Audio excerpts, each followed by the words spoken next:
Chapter 39. I'm sorry. I'm sorry. Shi Fengju was startled and scrambled to get up. He had never been so intimate with his childhood sweetheart, his cousin. How could he be so rude to Sangwon? Young mistress, are you asleep?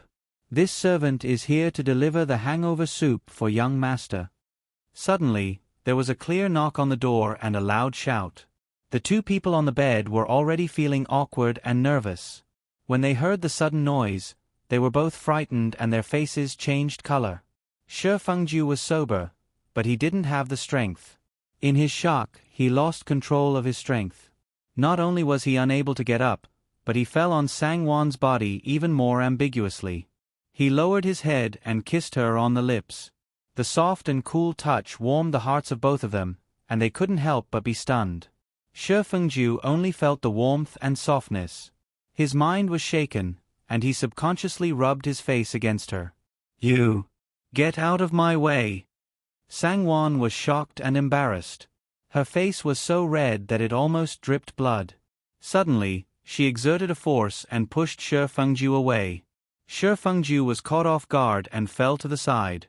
The back of his head hit the headboard with a bang. He couldn't help but groan, "Ouch!" Young mistress?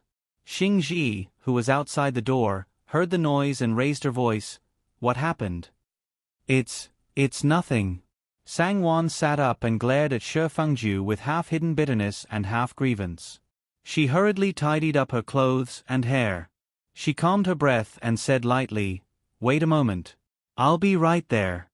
After saying that, she went out and opened the door halfway. She took the tray from Xingji's hand and said with a smile, "Leave it to me. You can go and rest."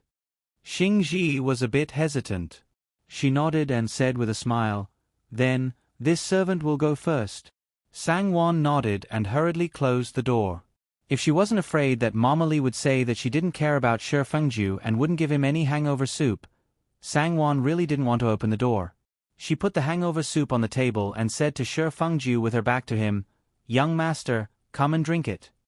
Shi Fengju finally sobered up after being pushed and bumped into by her. Thinking back to the absurdity of the situation just now, he felt a little embarrassed. Although Sangwon was giving him attitude, he didn't want to get angry. He coughed and struggled to get off the bed. He said awkwardly, "Well, you go to sleep first." "Just now. I'm sorry." It would have been better if he didn't mention it. Now that he did, Sangwon felt even more embarrassed. She couldn't help but feel wronged again. She lowered her head and didn't say anything. She turned sideways to avoid him and returned to the bed. When Shi Fengju couldn't help but turn to look at her again, the crimson bed curtain had already been lowered and was fluttering in the wind. Shi Fengju's first reaction was disappointment. He patted his head in annoyance. What was going on tonight?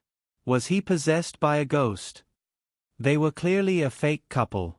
How could he really take advantage of her? However, when he recalled the anger on her pretty face, the warm and soft touch and breath, Shi Fengju's heart swayed again. The tenderness in the depths of his eyes and the smile on his lips was something that even he himself did not notice. He sat in front of the table and drank the hangover soup. He wanted to wait until he was a little more sober before going to the wardrobe to take out the bedding. He didn't want to wake her up again. Who knew that he would unknowingly fall asleep as soon as he laid down on the table? Sangwon, who was under the bed curtain, didn't sleep well either. Thinking back to what happened just now, her heart was filled with mixed feelings. There was an indescribable sweetness in her anger, but there was also sourness and bitterness in the sweetness. This person, what did he think of her as? Was his action unintentional, or was he trying to take advantage of her? No matter what it was, he deserved to be hit. After all, he never intended to hold hands with her for the rest of his life and grow old together, right? Although Sangwon was angry at Shi Fengju, she couldn't help but feel a little guilty when she thought about how she had pushed him and bumped into him. Seeing that he could still walk to drink the hangover soup afterwards, he should be fine. If he had fallen and bled, or if something had happened, Mama Lee and her mother-in-law would have torn her apart alive. Fortunately, he was magnanimous this time and didn't argue with her. If he became angry out of humiliation and seriously argued with her, she would be the one to suffer. Thinking about it carefully, what was the basis of the agreement between them? Wasn't it because he was a gentleman? If he insisted on playing a helpless game and insisted on doing that with her, after the novelty wore off, he would throw her aside and continue to fly away with his cousin. She couldn't do anything to him. After all, he was her husband, wasn't he? Sangwon's heart was in a mess. The more she thought about it, the more confused she became. She didn't know what kind of attitude she should have towards Shi Fengju. She tossed and turned, unable to fall asleep. She listened attentively for a while, but didn't hear him open the cabinet to take the bedding and make a bed on the floor. Sangwon finally couldn't bear it anymore. She gently lifted the corner of the curtain and looked out. She saw that Shi Fengju had already fallen asleep on the table. She was angry and amused at the same time. She hurriedly put on her outer robe and quietly got out of bed.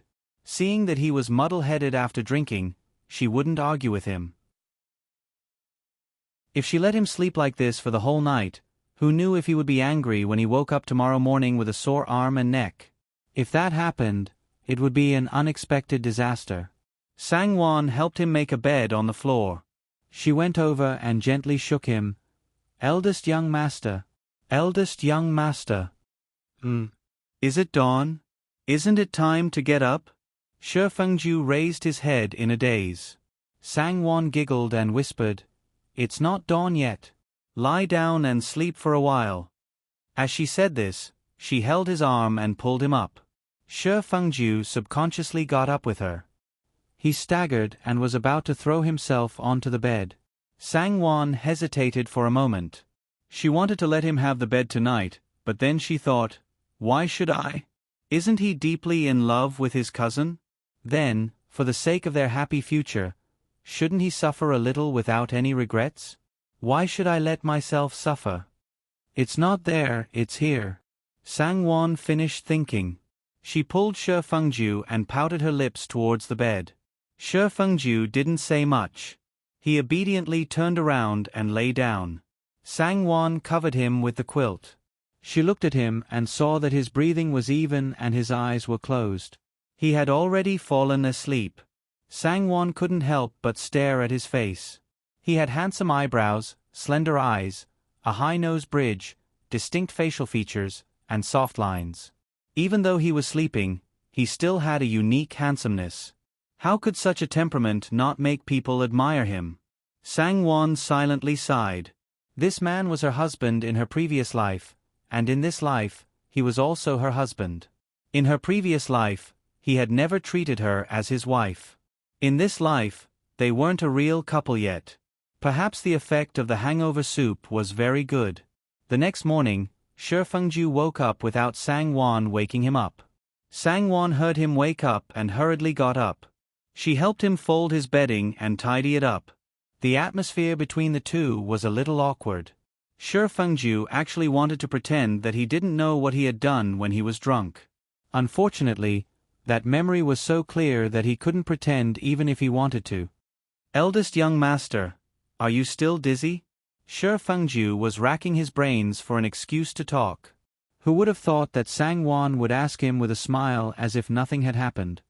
"It's okay. I'm fine now." Shi Fengju felt relieved and hurriedly said with a smile, "That's good." Sangwon also nodded with a smile. She was also secretly relieved. Then the two of them went out together. Naturally, the husband sang and the wife followed.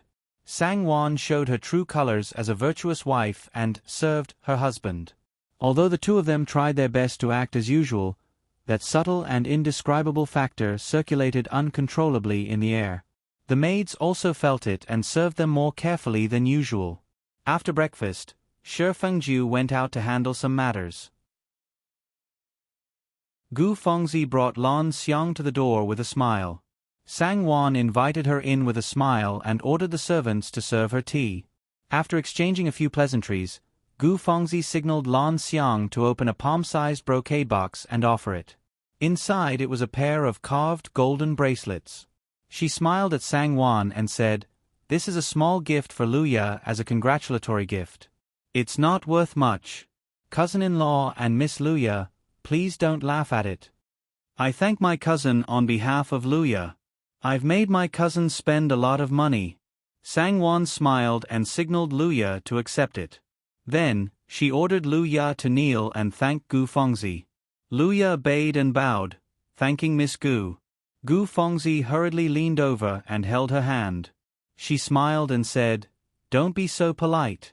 I'll be embarrassed if you continue like this. You're now Mama Li's adopted daughter and cousin's Tongfang. It's fine if you don't bow. Congratulations. In the future, it's your good fortune to have Mama Li to make decisions for you. Look at what Miss Gu is saying." When Luya heard the words, Tongfang, she felt guilty for no reason and subconsciously lowered her eyes. When Gu Fengzi saw this, she thought that she had hit the nail on the head. She secretly sneered. Her eyes moved slightly and quietly slid past Sangwon. She said to Luya with a smile, "Oh, what's there to be embarrassed about? I'm telling the truth. Eldest cousin has always respected Mama Li. You're favored by the elderly, so eldest cousin and cousin-in-law will naturally treat you better. If this isn't good fortune, then what is? Cousin-in-law, don't you think so?" Luya was still ignorant and smiled guiltily. Sangwon, however, understood the meaning behind Gu Fengzi's words. It was nothing more than trying to sow discord between her and Luya. Sangwon secretly sighed. She had a petty heart and thought that everyone in the world was like her. It could be seen that she was also a muddle-headed person. She didn't think about it. Even if Luya was really Shi Fengju's Tongfang, she was still her own maidservant. Compared to other maidservants, she was naturally closer to her. How could she be jealous of her because of this? Taking a step back, if she, Sangwon, was defeated, would Luya be able to become the official wife? "You're right." Sangwon pretended not to understand and nodded with a smile. Gu Fengzi thought, keep pretending. Let's see if Mama Li will side with Luya or you. Sooner or later, this lass will ruthlessly stab you with a knife. Only then will you know how powerful she is. Cousin-in-law is indeed a sensible person. Gu Fengzi raised her eyebrows and smiled faintly. After chatting for a while, she got up and left. All the maidservants who were waiting on them suddenly understood. No wonder the atmosphere between the eldest young master and the eldest young mistress was a bit strange in the morning. It seemed that the eldest young mistress was jealous last night and was at odds with the eldest young master. Luya didn't feel that she was a suspect at all. She even excitedly said to Sangwon, "Eldest young mistress, this servant wants to set up a table and invite mother and the sisters in the courtyard to eat a meal. Can you give this servant half a day off so that this servant can make the arrangements?" When everyone heard this, they couldn't help but look sympathetically at Luya. They thought, eldest young mistress is feeling uncomfortable because of this, and you're still happily mentioning this matter. I really don't know what Mama Li sees in you. However, they didn't know that this was exactly what Mama Li saw in her. She was considerate when she should be considerate. When she shouldn't be, she was as slow as a block of wood. Chapter 40. Sangwon glanced at Mama Li, who was standing to the side with a faint smile on her face. She smiled faintly and said, "Read the books you need to read and write the words you need to write in the morning. You can go now. Why don't Mama also rest for a day today? How can one table be enough? I think we should set up 2 large tables in the side hall of the West Wing. Don't just invite the people from our courtyard. Invite the people you know in the Fu as well. I'm afraid Mama has quite a few old sisters. You can order the dishes yourselves. According to the standard of 5 taels per table, have the kitchen pick the best ingredients to make them. Also, buy 2 bottles of good wine. The money can be paid from my account." Once Sangwon said this, Mama Li and Luya both became happy. Luya and Sangwon didn't know how to be polite. When they heard this, their hearts were filled with gratitude. Their faces were full of smiles, but they didn't decline and accepted with thanks. Mama Li, on the other hand, declined a few more times. She was so happy that she kept saying, "I can't accept this," and, I don't dare to accept this, with a smile. Sang Wan naturally insisted again and again. Only then did Mama Li also accept with thanks. Xing Ji, Hong Yi, and the others also hurriedly came forward to express their thanks. They also congratulated Mama Li and Luya. For a banquet in an ordinary restaurant, 2 taels of silver was already very good. 5 taels per table meant that they could have whatever they wanted. Moreover, the portions were also sufficient. Naturally, everyone was happy. Even the young maidservants were happy along with them. Mama Li immediately excused herself. She thought that she would instruct Xing Ji and the others later. Then, she went to talk to her old sisters and invited them to come over for dinner. Of course, the more people there were to share a happy occasion, the better. Luya thought that she still had to read and write. Although she didn't reject it as much as before, she still looked listless like a frosted eggplant. Mama Li glared at her. You lass, why aren't you going? Don't think about slacking off. Young mistress is doing this for your own good. Don't be ungrateful. Speaking of which, Mama Li originally disapproved of Sang Wan teaching Luya, Xing Ji, and Hong Yi how to read and write. She even somewhat disliked it because she felt that a servant girl should know how to serve her master and be loyal to her master. What was the point of learning how to read and write? It's better to be a little stupid. This was to prevent him from becoming arrogant just because he knew a few words and having thoughts that he shouldn't have. But now, he didn't see it that way. In everyone's eyes, those who could read and write were amazing people. Mama Li naturally thought so too. It would be best if her daughter could read and write. Moreover, by using this sentence, she was also telling Sang Wan that she had seen and remembered how good she had been to her and her mother. She asked Sang Wan to rest assured. Mama Li didn't say anything about Gu Fengzi's provocative words. Even her expression didn't change at all. However, she had seen Sang Wan's expression clearly. If Sang Wan had shown even a little bit of unwillingness or indignation at that time, she would have been disgusted and unhappy. This was because she was a competent old servant. Between eldest young master and her goddaughter, she would only choose eldest young master. She definitely wouldn't encourage Luya to fight with young mistress and cause chaos in eldest young master's courtyard. She felt that Sang Wan should be able to understand this point. She didn't need to express her loyalty or make it clear. If she had to confess to this, then it would be meaningless. Moreover, if Sang Wan really had a grudge against her, then it would be useless to confess. In the end, Sang Wan didn't disappoint her. She didn't take Gu Fengzi's provocation seriously at all. Instead, she took the initiative to fork out money to set up a banquet for the mother and daughter. Mama Li felt even more gratified in her heart. When Shi Fengju came back at night, he saw that the room was quiet. There were only 2 maidservants outside the room. Sang Wan was nestled on the couch in the inner room, reading a book. He couldn't help but be surprised. After hearing Sang Wan's words, he understood why. He smiled and said, I was originally thinking about this matter, but I forgot about it. It's good that you remembered. It's just that 2 tables seems a little too little. Sang Wan helped him take off his outer robe and change his clothes. She ordered a maidservant to bring hot water and said angrily, 10 taels is enough to set up 3 or 4 tables of good food. Don't worry, Mama will take care of it. Although Mama Li was respectable, she was still a servant. Setting up 2 tables was just enough. If she set up more, it would be overstepping her boundaries. It didn't matter what she did secretly, but she had to cover it up on the surface. Shi Fengju immediately understood and smiled. You've thought about it thoroughly. Are you hungry? The food has just been delivered. It's still warm. Do you want to serve it now? Sang Wan glanced at him. There's no rush. Shi Fengju's face suddenly revealed a strange blush. He raised his hand to cover his mouth and coughed. He smiled embarrassedly and took out a small flat white jade box from his chest. He handed it to her. I just happened to pass by Minghua Tang today and bought it for you. See if you like it. Sang Wan was startled. She didn't want to accept it, but seeing his nervous face, her heart softened. Since it was a gift for her, it would be a waste not to accept it. Sangwon smiled and took it. Her fingers gently stroked the pure white jade box. She tilted her head and said with a smile that wasn't a smile, "It was on the way."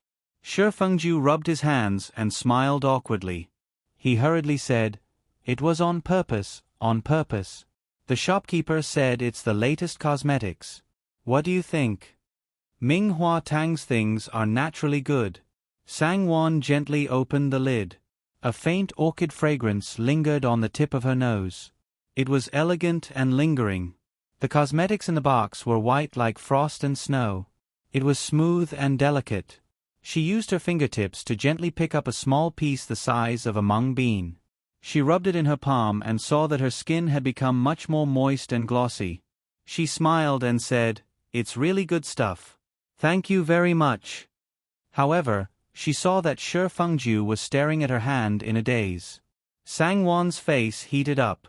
She put down her hand and coughed. Shi Fengju let out an "ah," as if he woke up from a dream. He rubbed his chin and said with a smile, "As long as you like it. Let's eat, let's eat." That pair of slender hands and creamy white skin made him subconsciously think of her similarly creamy white jade neck and collarbone that had entered his eyes last night. He was stunned for a moment. Sangwon was also a little embarrassed by his stare. However, she was the guest and was much more rational than him. She smiled and put away the jade box. She then ordered the servant to bring the food over. She suddenly asked him, "Why did you suddenly think of giving me something?" Shi Fengju blurted out, "I was rude last night. Didn't I apologize to you? It would have been better if you hadn't asked." Sangwon's face turned red and she turned her face away. "I'll go set the table." Shi Fengju watched her escape to the dining room. He was startled. He shook his head and chuckled. He sorted out his emotions and slowly walked to the dining room. For some reason, he felt exceptionally happy. In the blink of an eye, it was almost the Dragon Boat Festival. Wang suddenly called Sangwon over. Sangwon's heart tightened. She hurriedly fixed her makeup and brought Mama Li and Luya over. In her mind, she subconsciously thought of the chaos caused by her brother and sister-in-law in her previous life. Sangwon's heart, which had been calm for a long time, suddenly became tense again. She hoped that everything would be different. Gu Fengzi was in charge of the preparations for the holidays and the gifts for visiting relatives. Sangwon didn't ask and Wang didn't say anything. Wang only asked someone to bring her a gift list for her maternal family. She asked her to look over it and see if it was appropriate. According to Qing Zhou's customs, on the first festival after a woman's marriage, her maternal family would visit her as a guest. The husband's family would also need to prepare gifts according to the customs. Sangwon looked at the list: 2 jars of Realgar wine, 2 jars of calamus wine, 4 boxes of rice dumplings, 2 large carps, a pair of live chickens, a pair of live ducks and geese, 10 jin of 5-flower meat, 2 jars of tea leaves, a pair of treasured vases, 2 pairs of purses, 2 boxes of brocade, and a golden necklace for the children. According to Qing Zhou's customs, these were all that was needed. The Sang family should have prepared more or less the same. However, at the end of the list, there was an additional item of silver. 2 envelopes of 100 taels each. Sangwon's expression changed slightly and she stared at the list without saying a word. Wang didn't notice it at first, but when she saw her expression, she smiled and said, "Oh right, your brother and sister-in-law don't have it easy. Their family's conditions aren't too good, so I specially asked someone to add another 200 taels of silver. If you feel that it's not enough, you can add more." Wang said it casually as if it wasn't a big deal. Sangwon tried hard to control her expression. At this moment, Sangwon could already conclude that this was definitely not Wang's idea. She must have heard something from Gu Fengzi before adding it. In Wang's eyes, this was out of good intentions, but according to customs, it was clearly an insult. The more extravagant the gifts, the more important the bride's family was. However, this time it was different. Sangwon was very clear about her brother and sister-in-law's temperament. If her brother saw it, he would only feel guilty and upset, but her sister-in-law would definitely be furious. She would think that the Shi family was looking down on them and wanted to use this opportunity to ridicule the Sang family. Sang Wan was about to speak when she heard Gu Fengzi say with a smile, "Cousin Sang Wan, there's no need to be embarrassed. We're all family, so there's no need to stand on ceremony. This is also a small token from Aunt Wang. It can be seen how much Aunt Wang values cousin Sang Wan. Kiki, Fengzi is right, we're all relatives."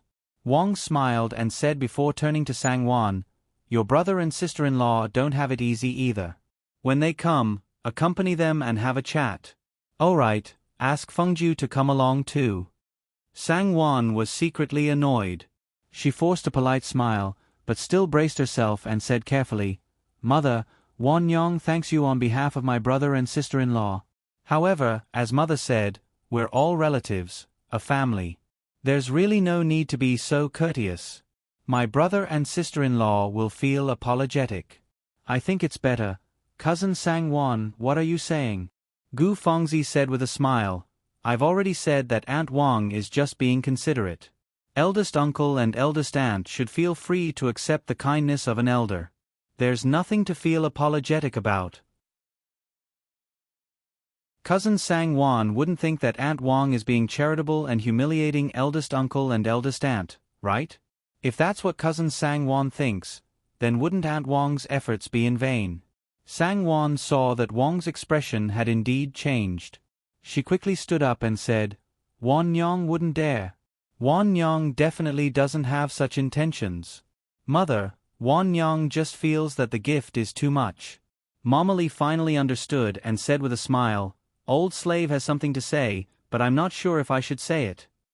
Wang naturally wouldn't refute Mama Li and said with a smile, "Old sister, if you have something to say, please say it." Mama Li smiled and said, "Missy, forgive old slave for his rudeness, but this time Missy, you're the one in the wrong." "Oh, how is it my fault?" Wang was puzzled.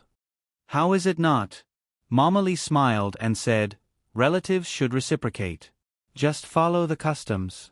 You have good intentions, but if outsiders see it, they might say that the Shi family is flaunting their wealth and looking down on their relatives." Wang was stunned for a moment and immediately understood. She laughed and said, "Indeed, I'm the one in the wrong. Then get rid of it. Wan Yang, I didn't think it through, so don't blame me."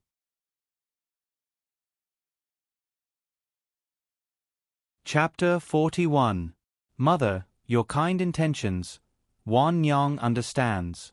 How can I blame you? Sang Wan secretly heaved a sigh of relief. Gu Fengzi secretly rolled her eyes at Mama Li and quickly smiled. "Speaking of which, I should be slapped. This was all a random idea I came up with. But thinking about it, it's not like Big Uncle and Big Aunt are here to ask for money, so how can they do this? I've done something bad with good intentions. Cousin-in-law, Fengzi apologizes to you. Please don't blame Aunt Wang." Sang Wan clenched her fists tightly and secretly took 2 deep breaths before she could maintain a calm smile on her face and chat leisurely with him. When Wang Shi saw that she didn't seem to be thinking too much, she smiled and felt relieved. Yes, after the Dragon Boat Festival, Fengju will be taking a ship to the capital. Help him prepare his luggage for the next few days. Being outside is not the same as being at home. Everything must be well prepared. Wang added. Not sure if it was because she was happy to do so or because she wanted to anger Gu Fengzi, but when Sang Wan heard Wang's instructions, she felt a sense of joy in her heart. She stood up and smiled sweetly at Wang. "Mother, don't worry, Wan Yang will do it personally and help young master pack his luggage properly. I won't let him have any worries at home." "Yes, Missy, don't worry. Young mistress is very considerate and thoughtful. She takes good care of young master's basic necessities. With her helping to pack, I'm sure nothing will go wrong." Mama Li smiled from the side. Her heart was filled with joy. Gu Fengzi saw the master and servant singing the same tune and was so angry that her face turned green. She secretly bit her lip and said in her heart, "Just wait and see." She looked coldly at Wang and smiled as she nodded her head in agreement. In the Sang household of Yonglu Town Sai village, Sang Hong and Fang were busy preparing all kinds of gifts to bring to the Shi household. Fong purposely bought a few bolts of cloth from the town's silk shop and made a set of clothes for the whole family. Although the cloth that Sang Wan brought back was of excellent quality, they were going to be a guest at someone's house. If the sharp-eyed people in the Shi household were to recognize the clothes, how would Sang Wan be able to maintain her dignity in the Shi household? She also specially bought a few silver square hairpins and earrings. They were simple and elegant, clean and neat, showing off the Fong family's style. When Sang Quan and Sang Nuan heard that they were going to their aunt's house in Qingzhou, although they did not know what their aunt's house was like, Qingzhou was a big city to them. The two siblings were overjoyed and had been counting the days with their fingers. On the 4th day of the 5th month, Li, who had stopped spying on Sang Hong's house for a period of time, popped up at the door again. As soon as she entered the house, her eyes darted around and she asked with a smile, "My dear husband's wife, it's the Dragon Boat Festival tomorrow. How are the preparations for our family's gifts coming along?" Of all the times, Li Shi had to wait until now to ask. Fong Shi was well aware of what Li Shi wanted to do. When she heard Li Shi's words, the corners of her lips curled up. Just as she was about to reply, Li Shi hurriedly laughed and said, He, second aunt has worried for nothing. De Lang's wife, you're so capable, so you must have already prepared everything. We're old and incompetent, otherwise, we could have helped you." Fong did not want to let her have her way and smiled. "Look at what second aunt is saying. The gift is light but the thought is more important. Our grand aunt is a sensible person and won't be picky.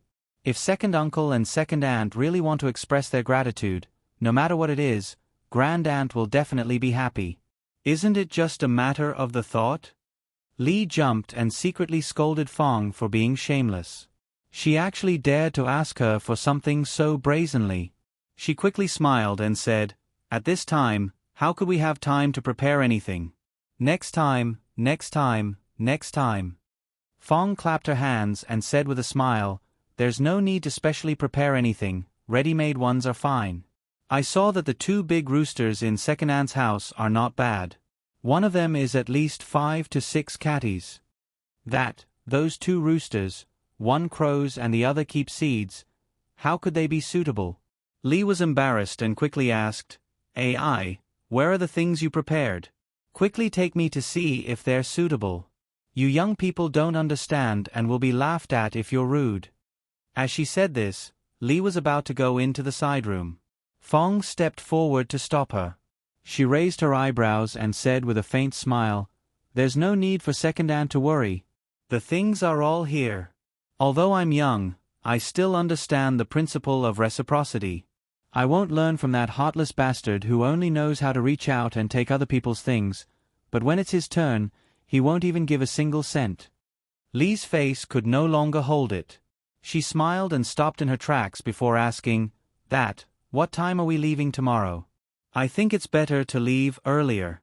The journey to Qingzhou is not far. You'll even need to hire a carriage from the town, right?" Fong heard her words and it seemed that her family would be following along. She was immediately angered and said coldly, "We'll leave at dawn. We'll hire a carriage to pick us up." When Madame Li heard this, she replied with an "oh," and finally went home.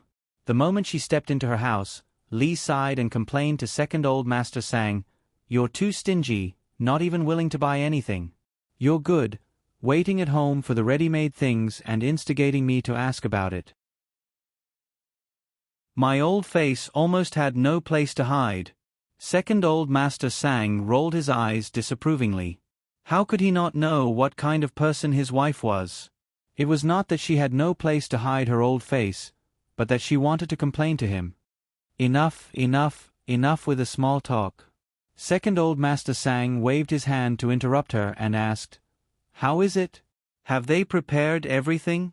What time are they leaving tomorrow? Has the carriage been hired?" Li held back her anger and told him everything she heard. Second old Master Sang grumbled, "Didn't you see for yourself what they've prepared? It has nothing to do with you anyway. Why do you care what they've prepared?" Li said unhappily, "I've seen their cold faces for half a day. Don't be happy too early. Humph, they might not even be willing to bring us along." How dare they? Second Old Master Sang snorted.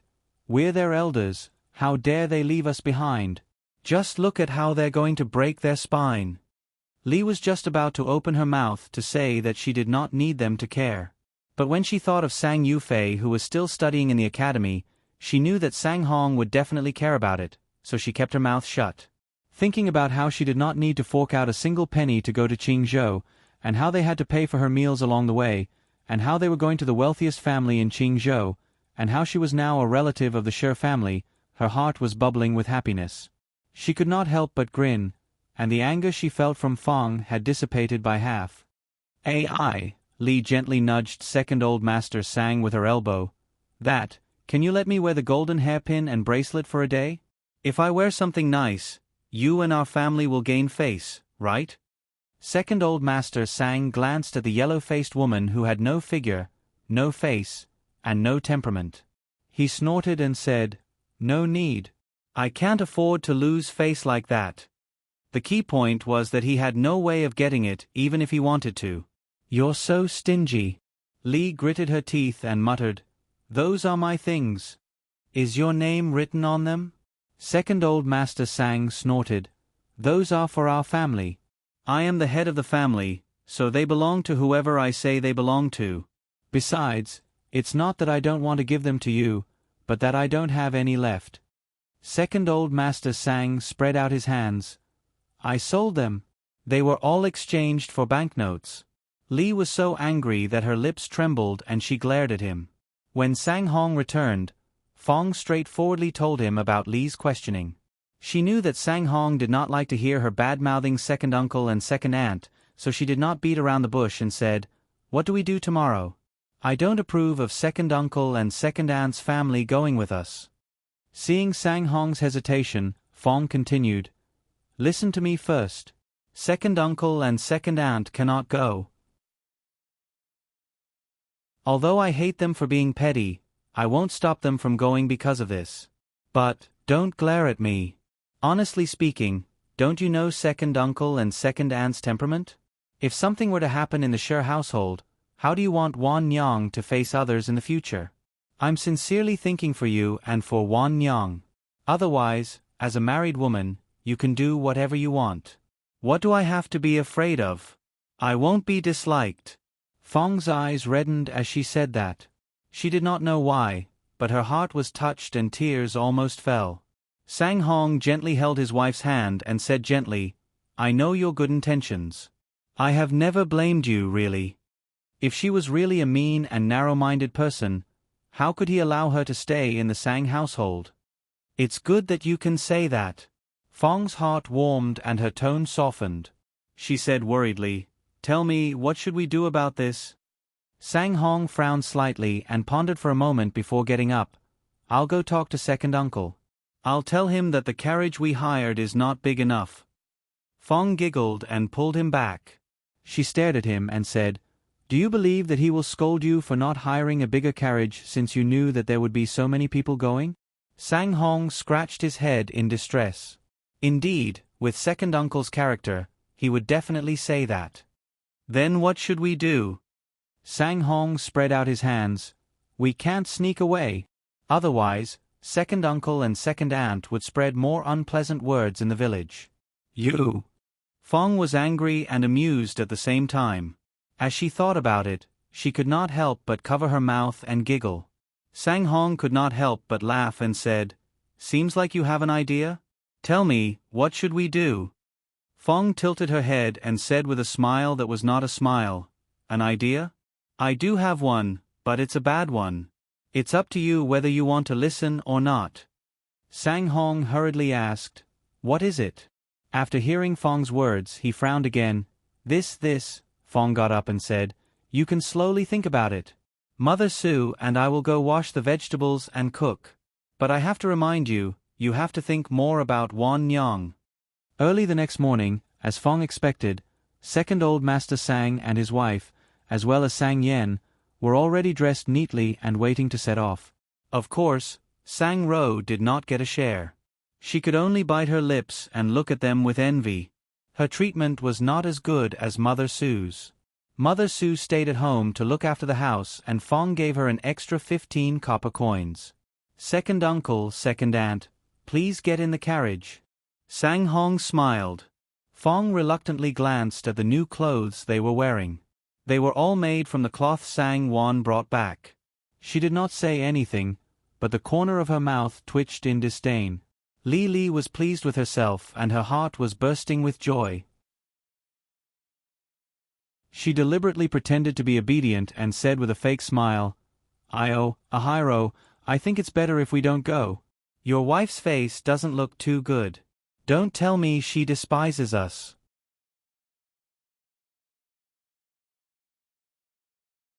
Chapter 42. So you know. Fong muttered softly, just loud enough for Li to hear. That's not true. We're all family, second aunt. Please don't say that. Sang Hong quickly smiled and gave Fong a warning look. Second aunt's complexion doesn't look too good. Are you feeling unwell? If you really can't go, then don't go. I don't think grand aunt will blame second aunt. Fong pretended not to see Sang Hong's signal and deliberately said with concern, all right, quickly get in the carriage. Why do you have so much nonsense to say? Second old master Sang glared and reprimanded. It was unknown whether he was reprimanding his own wife or his niece-in-law. Li was just saying that, of course, she wouldn't really not go. She was purposely angering Fong Shi. She did not care about Fong Shi's objection at all. If Fong didn't object, then she would feel that something was wrong.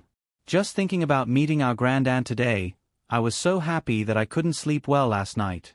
My complexion doesn't look too good, right? Don't worry, I'll be fine after a nap in the carriage.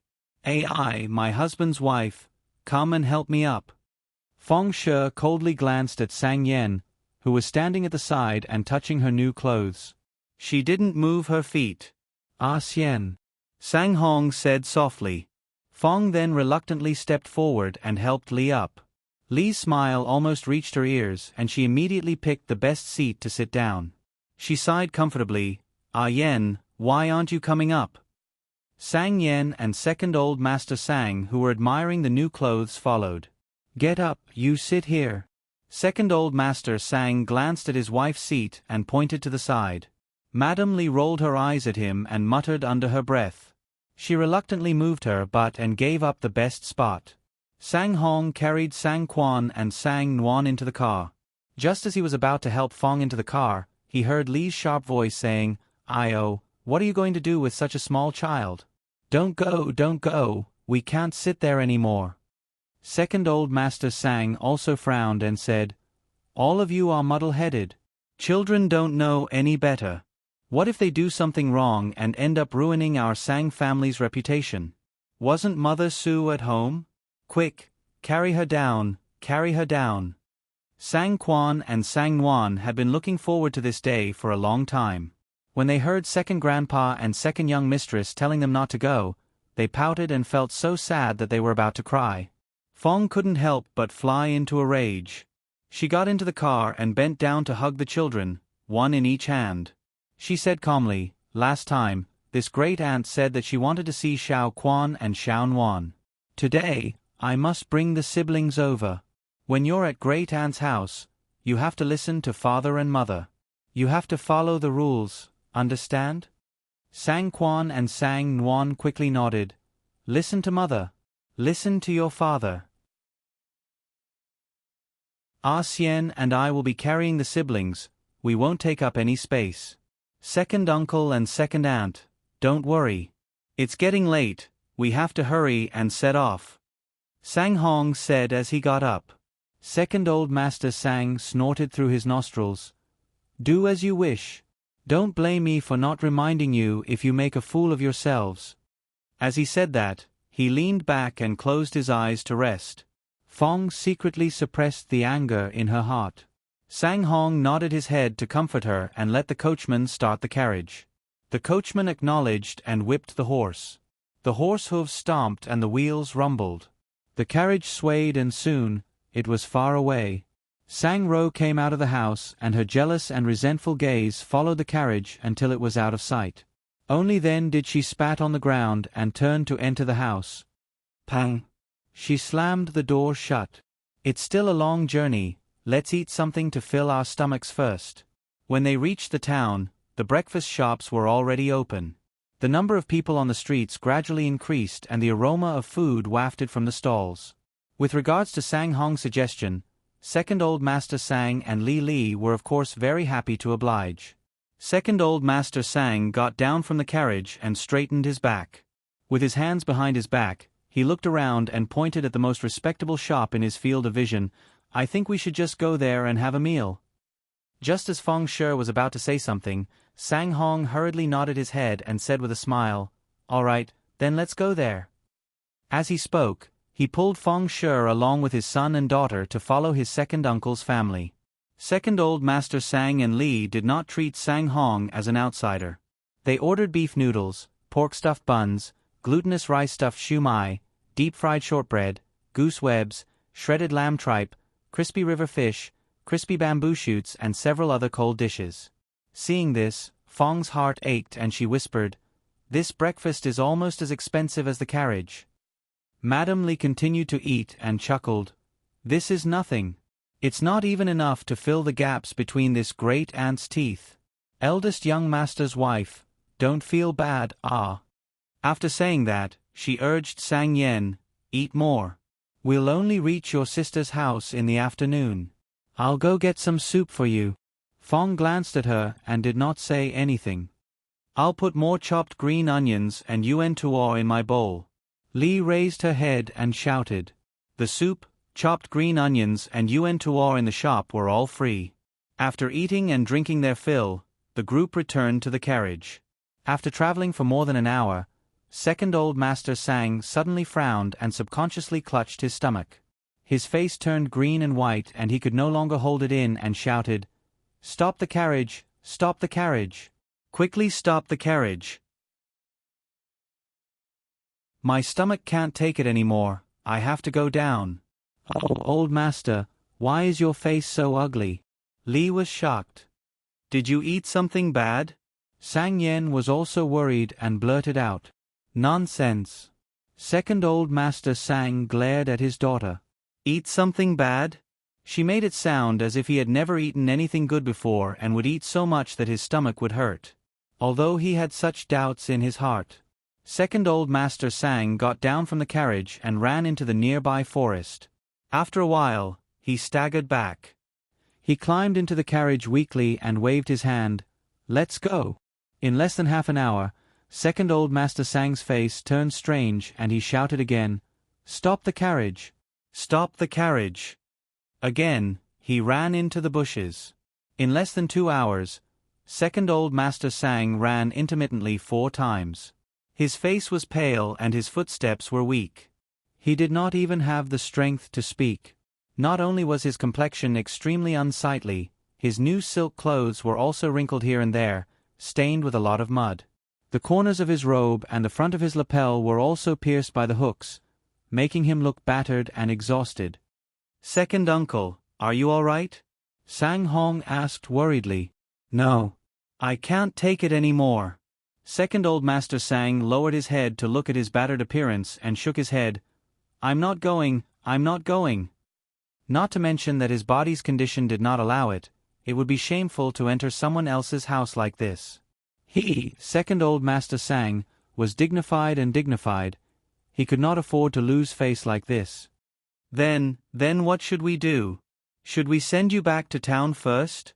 You're going to hire a car yourself? Madame Li's expression immediately changed. She had a bad premonition. We've already wasted quite a bit of time. If we go back and forth again, I'm afraid it will be too late. What if son-in-law and his wife get angry and say that our Sang family is putting on airs, then?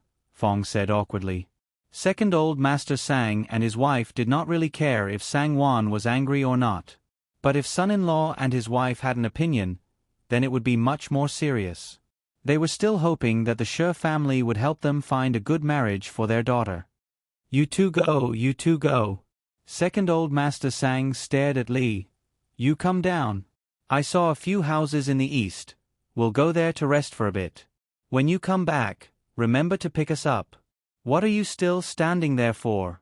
Come down. Second Old Master Sang glared and roared. Coming. Coming. Lee quickly got down from the carriage. I'm not going either. Lee was very domineering. Although Sang Yen had been doted on by her since young, she had also been reprimanded many times. She was both fearful and dependent of her, and her personality was also very cowardly. She did not dare to imagine what it would be like to leave her mother's side. Besides, Fong did not see eye to eye with her mother, and she did not have any sisterly feelings with Sang Wan in the past. You wretched lass, you're trying to anger me to death. Go, why aren't you going? Madam Li had expected better from Sang Yen. She had been suppressing a bellyful of anger in her heart, but now that there was a fuse, she immediately vented it all out. She hurriedly walked over and poked Sang Yan's forehead with her finger several times as she scolded her. Sang Yen couldn't get down in front of everyone. She covered her face and burst into tears. Sobbing, she refused to leave. I think it's better for Ah Yen to stay behind and accompany you. With the 2 children, I'm afraid we won't be able to take care of her. Sang Hong said with some difficulty. This was exactly what Sang Yen was afraid of. She was just a timid country girl without a backbone by her side. On the contrary, her cousin-in-law did not like her at all. If she were to follow, wouldn't she become a joke? Father. I want to stay behind and take care of father. Sang Yen quickly ran over and grabbed Second Old Master Sang's arm, looking at him pleadingly. All right. Let her stay. Second Old Master Sang's legs were weak, and his stomach was still throbbing with pain.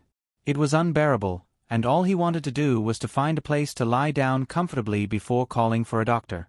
How could he care about anything else? Lee had no other choice. She glared at Sang Yen and scolded her a few times before turning to Sang Hong and sighing, what should we do? We came out in a hurry and did not bring any money with us. We still have to eat lunch and old master still needs to see a doctor. What should we do? Sang Hong took out 2 silver coins and handed it to Lee with a smile. Second aunt, why don't you take this money and use it first? Lee quickly received it and stroked it before sighing, although it's a little, it'll be fine. I won't delay you any longer. Hurry and leave. Remember to send our regards to old mistress, young master, and young mistress. Lee looked at the carriage and sighed bitterly. But then, she comforted herself. Either way, these relatives would not be able to run away. Even if they did not meet this time, the next time would be different. I don't believe that the Shi family would shut their doors and not acknowledge them as relatives. With that thought, Lee's mood turned for the better. But when she thought of not being able to visit the Shi family, she could not help but feel resentful. She secretly rolled her eyes at Second Old Master Sang and scolded him countless times in her heart. On the other side of the carriage, Fong finally could not help but laugh out loud. Second uncle, will there be any problems? Sang Hong was a little worried. Don't worry. Nothing will happen. Fong smiled. She was very gentle with her actions. Second Old Master Sang would be fine after lying down for a while. Sang Hong sighed helplessly. If not for the fact that he was afraid of leaving a bad first impression on the Shi family, he would not have agreed to do so.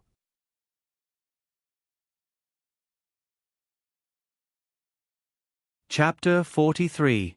In Ning Garden, after breakfast, Sang Wan began to dress up. Today was the first time big brother and sister-in-law came to acknowledge their relatives, so they had to be treated grandly. Especially after old Mistress Zhuang's visit, it could be seen how much her mother-in-law Wang cared about her image. Thus, Sang Wan acted out of character and dressed as luxuriously as possible. She wore a begonia-red brocade robe with grape-patterned embroidery. Gold and silver thread interlaced with half a finger's worth of edges. She wore a scarlet lotus flower patterned pleated skirt and a pair of red satin shoes with a soft bottom. Her glossy black hair was tied up in a bun with a golden hairpin in front of her eyes. Her hair was covered with white jade inlaid with gold, and her left hair was pierced with a golden buyao with a ruby dripping with pearls. Her figure was slender, her waist was curvy, her neck was slender, her skin was fair and delicate, her cheeks were lightly stained with rouge, her lips were soft and red, her eyebrows reached her temples, and her eyes were like stars. Her every movement was graceful and dignified, exuding elegance. Her entire body exuded an air of elegance that made people admire her. Young mistress is so beautiful. Xing Ji and the rest had never seen Sang-won dressed so splendidly before and could not help but exclaim with sparkling eyes. Isn't that so? Young mistress has a good life, and her temperament is also good. Regardless of whether it is a simple home life or a splendid dress, they are all outstanding. Mama Lee also praised with a smile. Sang-won smiled embarrassedly. Even she was secretly shocked when she saw her own reflection in the mirror. She could not believe that the elegant person in the mirror was actually herself. After Sang-won finished dressing up, she brought Mama Lee and the rest to Wang's place for a walk. Along the way, when the people saw her, they stopped and bowed sideways. Their eyes all lit up and then went into a daze. Their eyes were full of shock and admiration. When Wang saw Sang-won, she also opened her mouth and was stunned. She blinked and then clapped her hands happily. Good, good. This is our She family's eldest daughter-in-law. Come, sit down, sit down. She then smiled at the crowd. Tell me, which daughter-in-law in Qingzhou is as outstanding as my daughter-in-law? Even the madams and mistresses of the officials' families can't compare. Everyone naturally joined in the fun, laughing and praising Sang-won. If he didn't say anything against his heart, it would be easier to praise him. Wang was secretly proud and unconsciously thought of Madame Zhuang. She thought that the next time she took her daughter-in-law out like this, she would like to see what Madame Zhuang would say. Let's see if she can still laugh at the She family's eldest son for marrying a daughter-in-law from a poor family. Humph, if they have the ability, their Zhuang clan should also try marrying such a woman. Let's see if they can marry her. Sang-won was embarrassed by Wang's undisguised gaze and words. She sat down gracefully and said with a smile, Daughter-in-law doesn't know how to dress up, so I specially asked mother to see if there's anything wrong. If there's anything wrong, please teach me, mother. Very good, very good. You should dress like this when you meet guests in the future. The more Wang looked at it, the more she liked it. If I were to teach you, you would dress like this too. Sang-won breathed a sigh of relief and hurriedly said with a smile, hearing mother say so, I'm relieved. Wang saw that she was worried about her own opinion and was even happier. She smiled and praised her. Gu Fengzi just happened to come in. When she saw Sang-won, she couldn't help but feel jealous. However, her eyes lit up and she affectionately held Sang-won's hand and praised with a smile. At first glance, I thought that it was some rich family's madam who came to visit. With cousin-in-law dressed like this, it's completely different from before. It's so beautiful. Don't you think so, Aunt? Yes, yes. That's what I said just now. Wang She smiled. If old Mistress Zhuang were to see you, she would definitely have nothing to say. Gu Fengzi was indeed the person who understood Wang the best. She pointed out Wang's thoughts. As expected, Wang She laughed even more heartily. That woman from the Zhuang clan didn't even have a daughter-in-law, so how could she compare to the She clan? Gu Fengzi turned and said, It's a pity that cousin-in-law should have dressed up like this the last time. Although old Mistress Zhuang can't be compared to eldest young master and eldest young Mistress Zhuang, she is still a close friend of the She clan. Wang's heart skipped a beat and her smile faded a little. She couldn't help but suspect Sang-won's intentions. When meeting with her brother and sister-in-law, she knew how to dress up. How could she be so casual when meeting with her own guests? Even if Xiao Ke forgot to pass the message, shouldn't she still be dignified when meeting a guest? She didn't even know this? Could it be that she did it on purpose? Sang-won cursed in her heart. She stood up and said to Wang, Mother, Wan Yang has learned a lesson from the last time. That's why she always remembers it in her heart. Naturally, she won't do it again. The last time, Wan Yang didn't know the severity of the matter. Mother, Wan Yang comes from a small family and doesn't know the rules. If there's anything she thinks or doesn't do well, Mother, please teach her. Wang heard her self-pity and her heart softened. She hurriedly raised her hand and ordered someone to help her sit down. She smiled and said, "You're a good person. Mother knows it clearly." All right, don't be like that. Don't worry, it doesn't matter if you don't know. As long as you have the heart, Mother will teach you anything." Sang-won thanked her happily. "Thank you, Mother. AI, we're a family. Why are you being so polite?" Wang smiled and asked, "All right, will your brother and sister-in-law be here soon?"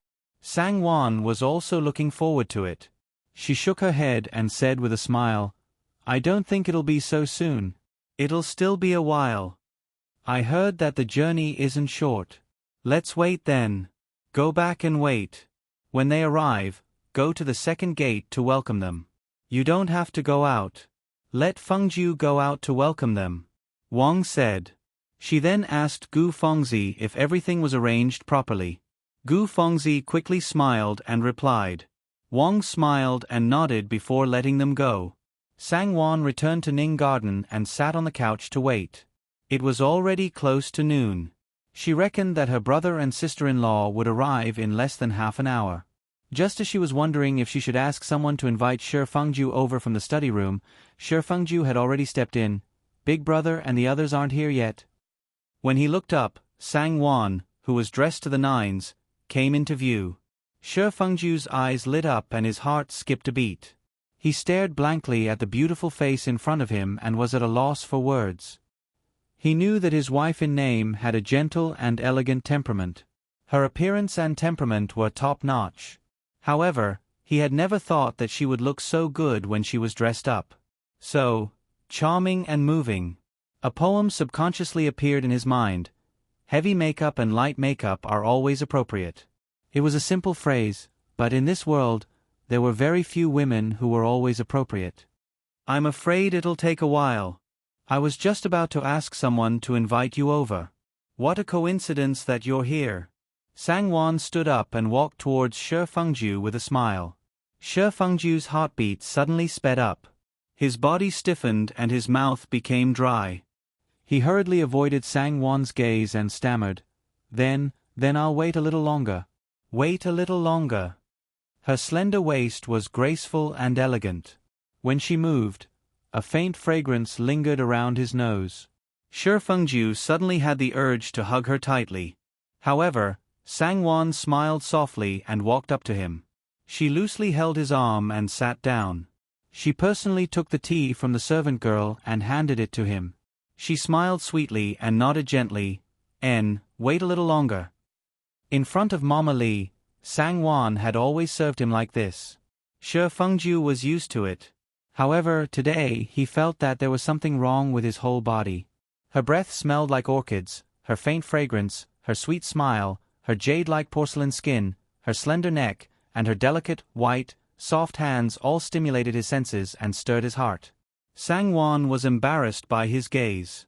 However, in front of the servant girls, she couldn't do anything.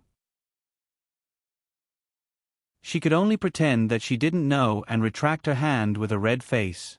Unexpectedly, Shi Fengju was so engrossed in her beauty that he didn't notice that he didn't hold the teacup properly. He exclaimed. The tea spilled on his brocade blue robe and the front lapel was wet. "Are you all right?" Sang-won was shocked. She hurriedly went to check on him. "Did you burn yourself?" Shi Fengju asked at the same time. Sang-won was stunned. I'm fine." She thought to herself, unless you threw the teacup at me, how could I burn myself? It was obvious that this person's brain was muddled. Xing Ji, Hong Yi, and the others had never seen their eldest young master so absent-minded. They couldn't help but purse their lips and laugh. Mama Lee saw this and couldn't help but scold them. "What are you girls doing?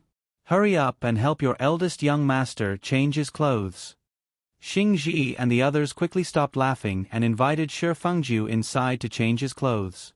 "It's good that you didn't burn yourself." Shi Fengju smiled and got up to enter the room. Sang-won then realized that the servant girls were all looking at her with mischievous smiles. Her face immediately turned red. "Why are you all still standing there? Hurry up and get to work. Go outside and ask if your eldest uncle and eldest sister-in-law are here yet." Mama Lee laughed and scolded them. The servant girls immediately scattered like birds and beasts. Only Mama Lee and Sang-won were left in the room. Mama Lee smiled and went up to Sang-won and whispered, "Young mistress, you should dress up more in the future. Look at your eldest young master, his eyes are fixed on you. It's obvious that he likes it." "Nanny." Sang-won was embarrassed and her face was so red that it was about to bleed. "Young mistress, why are you so embarrassed? Isn't this how husband and wife should be?" Mama Lee saw her shy face and earnestly advised, "Listen to the old slave. You shouldn't put on airs. If your eldest young master likes it, you should dress up more to please him. If you don't please him, that shameless person outside will be restless." Sang-won shyly turned her face to the side and lowered her head. Mama Lee smiled. "Old slave is doing this for young mistress' sake. Although with your temperament, no one can touch your position as the She family's young mistress. If a husband and wife are not harmonious and loving, what's the point of guarding your status?" Sang-won finally raised her head. Biting her soft red lips, she gratefully said, "Mama, thank you. You don't have to be so polite with old slave." Mama Lee waved her hand and smiled. "Old slave, I just want to see the birth of your eldest young master's child." Sang-won was stunned and her heart could not help but reveal some uneasiness. After Shi Fengju changed his clothes and came out, Mama Lee gave him a look and quietly retreated with Xing Ji, leaving the beautiful atmosphere to the young couple. However, she did not know that Sang-won was embarrassed and speechless towards Mama Lee's good intentions. If the two of them were really husband and wife, that would naturally be good. But they were not. Shi Fengju had already calmed down, but when he saw his charming wife, his eyes could not hide the admiration and admiration.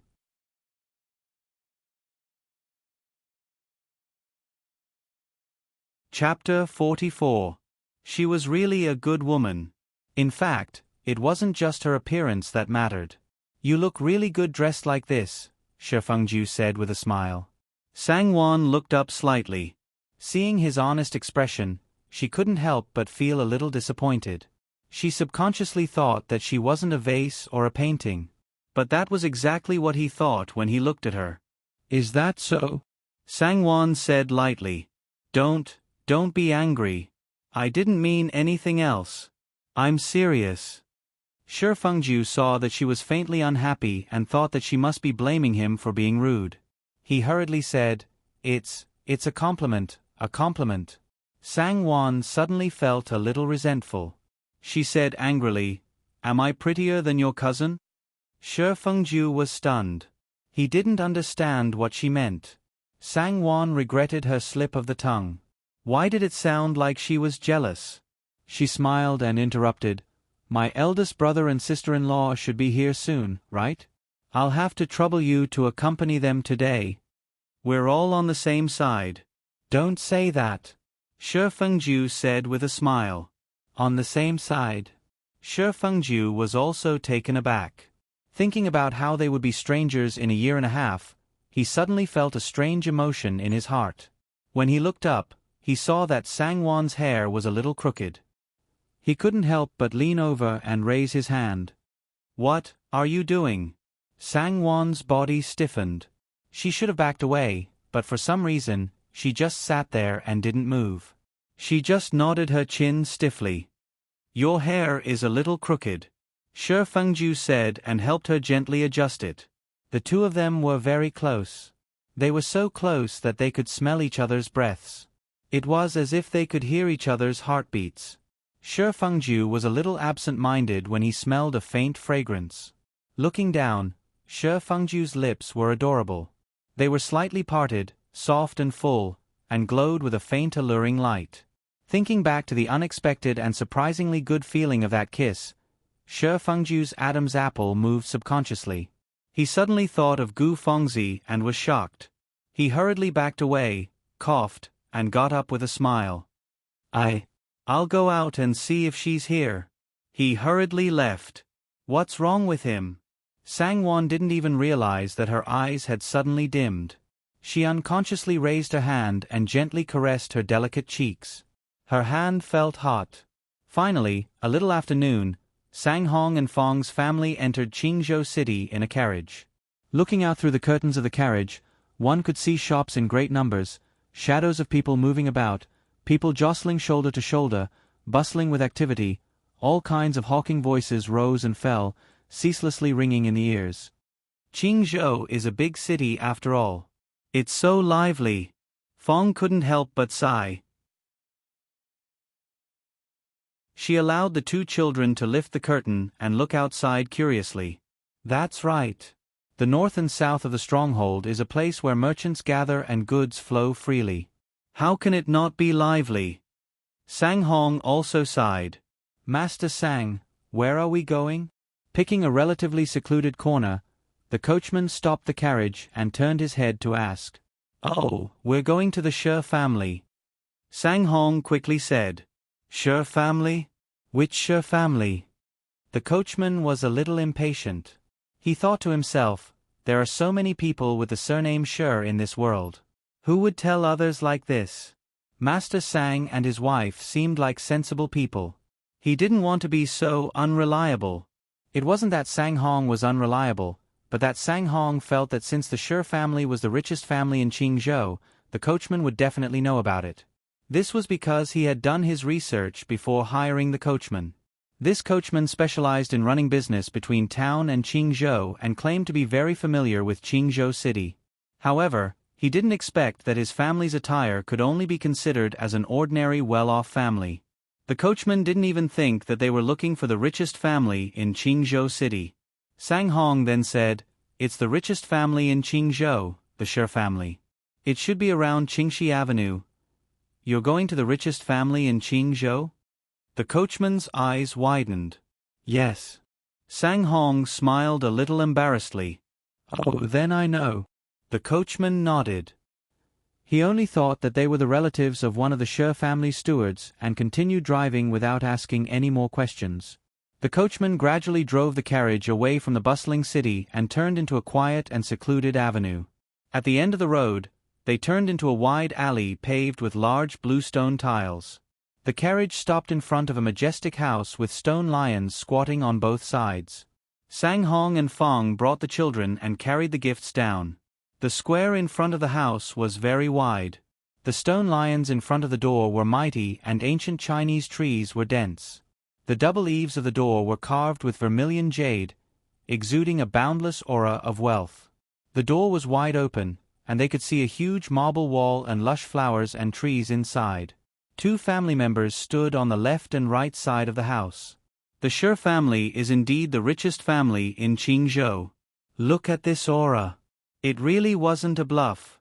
Look at this gate, it's even bigger than our house. Fong couldn't help but tug at her sleeves and whisper. Even though she was usually bold and shrewd, when she saw this rich and imposing aura, she couldn't help but feel ashamed of her inferiority and became a little timid. That's right. Sang Hong sighed softly. He couldn't help but think to himself, just seeing the gate is already so grand. I wonder if our Wan has to endure living here? Outsiders said that the Sang family had climbed up the social ladder and there wasn't a single person who wasn't envious. But who would have thought that his sister had it tough? Sang Hong tidied his clothes and looked at Fong before instructing the Sang siblings to hold hands and follow. The two of them carried the gifts forward. Sorry to trouble this little brother. Sang Hong cupped his hands and spoke politely with a smile. But before he could finish his sentence, the family member interrupted. Are you here to visit relatives? Yes, I know. Please follow me. The family member waved his hand and gestured for them to enter. AI this? Fong asked curiously. You. Quickly invite them in. We can talk inside. The family member didn't allow Fong to finish her sentence and urged impatiently. Okay, let's talk inside. Sang Hong hurriedly signaled his wife to stop. Fong rolled her eyes at the family member and followed in. The family member led Sang Hong and his family through many twists and turns before arriving at a secluded hall. All right, wait here. I'll go inform them. Our family has strict rules. Wait here for me and don't wander around. If you bump into someone you shouldn't bump into, it'll be troublesome. Today is the Dragon Boat Festival. There are many relatives and friends coming and going."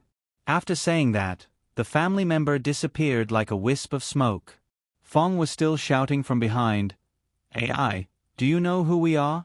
Why are you informing them? Where are you going to inform them? You AI. Forget it, let's wait for a while." Sang Hong said helplessly. "What's the meaning of this? What is the Shi family doing? What is the meaning of this? Is this how they treat their guests? If they look down on our Sang family, then don't welcome our daughter into the family," Fong said angrily. Seeing his son and daughter curiously playing around the table and chairs, his face darkened as he shouted, forcing the two of them to sit down obediently. "Fengju isn't that kind of person, don't make wild guesses. If someone were to hear this, how will Wan Nyong face the world?" Sang Hong hurriedly persuaded his wife softly.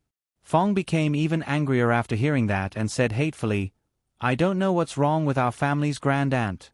She clearly knew that we were coming today, so why didn't she ask someone reliable to wait for us? Could it be that she also despises our family?" "You're at it again. How can Wan Nyong be like this? Besides, there are elders in the Shi family, so how can it be Wan Nyong's turn to be in charge? Aren't you deliberately making things difficult for her?" "Humph." Fong sneered, "They're the ones making things difficult for us now. Her father, don't tell me you didn't notice it. Look at that servant, that expression, that gaze." "Humph." Sang Hong sighed inwardly and smiled warmly. "All right, don't be angry anymore. The same rice can raise 100 different kinds of people. Which rich family doesn't have a few wicked servants? We're here to see Wan Nyong, so why do you have to be angry with them? Let's wait a little longer. If Wan Nyong doesn't see us after waiting for a long time, she'll naturally ask." Fong sneered, "All right, then I'll wait. I'd like to see how long we'll be left hanging here." Fong said angrily. If not for her understanding of Sang Wan's character and her good impression of Shi Fengju after meeting him, Fong would have definitely flared up. Who knew that the family of four would end up waiting for nearly 2 hours? Occasionally, there would be a few people passing by the hall, but other than looking at them curiously and whispering, no one came over to ask about them.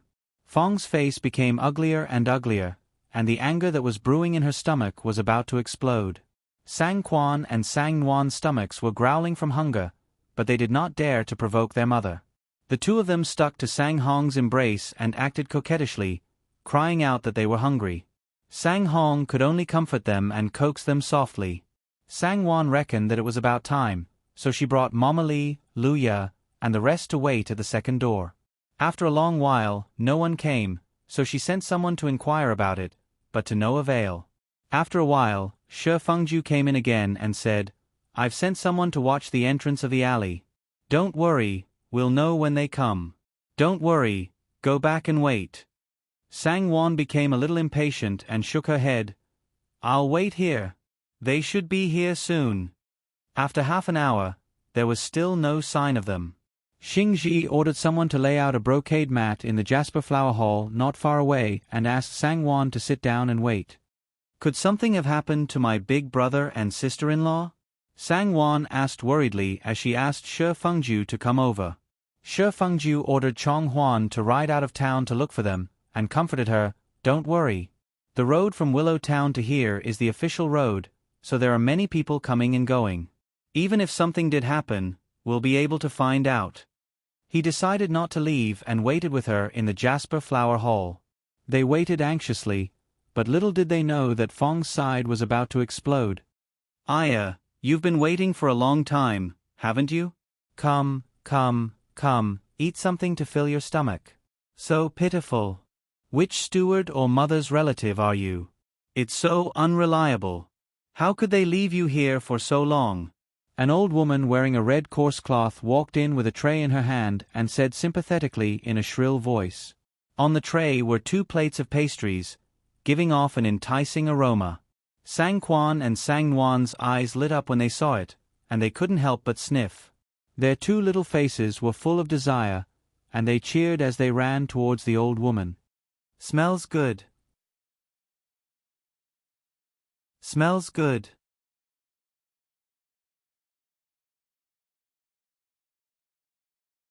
Chapter 45. Kiki. AI, quickly take it. Take it and eat. This brother and sister-in-law should eat some too. How can you go hungry? The old maid said with a smile.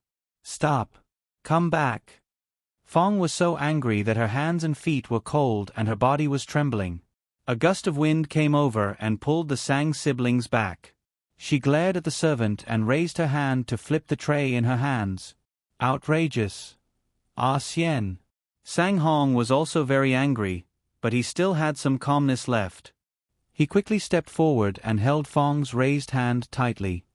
Ah Xian. Fong bit her lips hatefully. Her eyes were red as she looked straight at him, silently expressing her anger and grievance. The Shi family was too much. This was humiliation. Blatant humiliation. Oh. Why is this sister-in-law so fierce? It's fine if you don't appreciate my good intentions, but do you have to be so rude?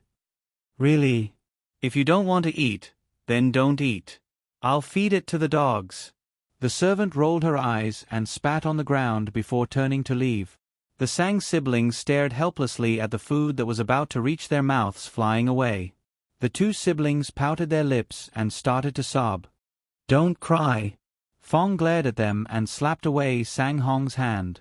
She chased after the servant and asked coldly, Where does your young mistress live? How do I get there? Who are you? Why are you looking for our young mistress? Our young mistress is a noble and not someone that anyone can meet. The servant looked at Fong with disdain. Bring me there. Fong grabbed her collar and her cold eyes were filled with anger. Bring me there. Let's go. Don't. Why are you so fierce? I'll go. You, let go of me first. The servant was shocked and immediately softened her stance. Ah Xian. What are you doing? After Sang Hong comforted the two children, he quickly caught up with them and pulled Fong to the side. He politely said to the old woman, I'm sorry, Auntie. My wife was rude. Please don't take offense. Auntie, please. The biddy giggled. She looked at Sang Hong and said with a smile, You are a man who understands etiquette, it's just that you married a hag. Is there something you need from young mistress? No. Please. Sang Hong shook his head. Oh, that's what I said. Our young mistress isn't someone who anyone can meet just because they want to. You should know your place. The old woman nagged and left. What are you talking about? Fong was so angry that she wanted to chase after him, but Sang Hong desperately pulled her back. Preposterous. Preposterous. The Shi family had gone too far. Sang Wan, that damned girl, how ungrateful. You don't want me to go and cause trouble, right? Okay, let's go home. Let's go home. Ah Xian. Don't call me. Fong covered her face with tears and her shoulders trembled slightly. After a moment, she raised her head and said in a nasal voice, I've had enough. If they don't want to see us, are we going to be so lowly as to be humiliated by them? Don't talk to me about misunderstandings. Without the master's orders, would the servants dare to do this? If you want to stay, you stay. I'm leaving. Madame Fong was fuming with anger. She held on to one child in each hand and glanced around. Based on her memory, she picked a direction and left. Ah Xian. Ah Xian. Sang Hong could not stop the angry Fong. He sighed softly and thought to himself, Fine, let's go out first. He hurriedly carried the things and followed. The Shi family's mansion was spacious and there were layers upon layers of buildings. In between, there were flowers and trees and winding paths. Without someone to lead the way, how could it be easy to get out? Fong hated the Shi family. Even if she met someone on the way, she would not ask about it. She walked around with the children with a cold face. She cursed in her heart, I don't believe that I can't get out. Isn't that first uncle? Eldest aunt. Jean Huan suddenly exclaimed and ran over in a hurry. Sang Hong and Fong continued walking and turned a deaf ear to Chong Huan's call. It was not intentional, but they did not think that Chong Huan was calling them. First uncle, first aunt. Chong Huan ran in front of them and laughed while panting. You, why are you here? Fong stared at him and sneered. You're right, we shouldn't be here. The smile on Jean Huan's face froze and he suddenly felt that something was amiss. However, he had been by Shi Fengju's side for a long time and was the cleverest one. He knew that something unpleasant must have happened, but it was not his turn to ask. Thus, he pretended to be confused and said with a silly smile, Isn't that so? First young master and young mistress waited for a long time and did not see you. Young mistress was very anxious and thought that something had happened to you on the road.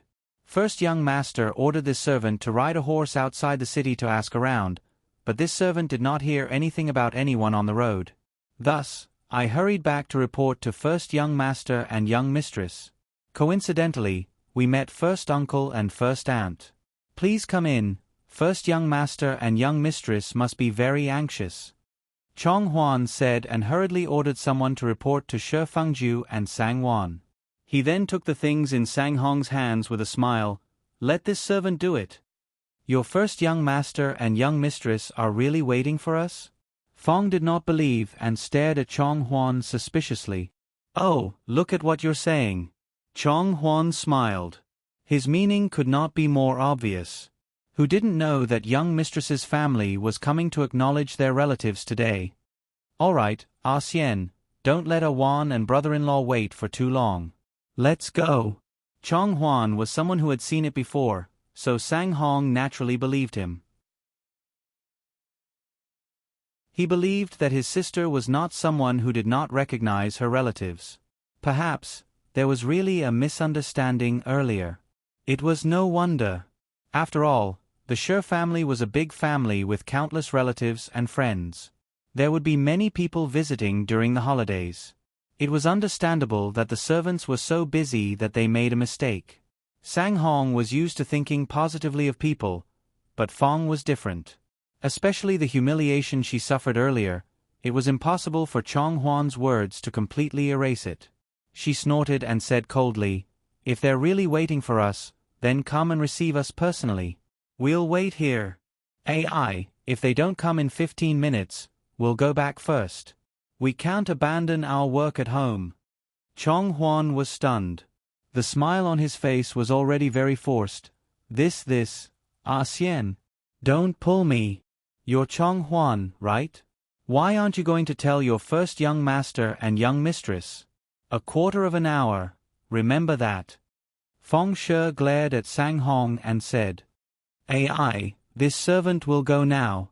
I'll go now. Chong Huan quickly nodded and ran off. Seeing that it was already past noon and that her brother and sister-in-law were still nowhere to be seen, Sang Wan could not help but think of what had happened on this day in her previous life. She was anxious and flustered. She felt sullen and almost shed tears. Shi Fengju quickly comforted her. First young master. Young mistress. First young master and first young mistress are already here. Chong Huan is leading them in. Finally, someone rushed in to report. Really? Sang Wan's eyes lit up and she stood up. She had always been elegant and had never lost her composure before. Shi Fengju could not help but smile. Don't be anxious. Since they're here, it's fine. I'll go and welcome them. Take your time. And thank you, first young master. Sang Wan nodded and smiled like a flower. Thus, Shi Fengju, who had gone out, bumped into Chong Huan, who had come back to pass on Fong's message. Chong Huan felt that it was necessary to remind the first young master, so she explained the situation. Shi Fengju stopped in his tracks and frowned. Find out what happened. They weren't rude to first young master and first young mistress, right? This servant wouldn't dare. Chong Huan quickly straightened her body and replied. Shi Fengju nodded. Let's go. Lead the way. When Sang Hong and Fong saw Shi Fengju, they finally relaxed. After hearing Chong Huan's words, Fong's mood had calmed down a lot. Sang Hong comforted her again, and Shi Fengju came over.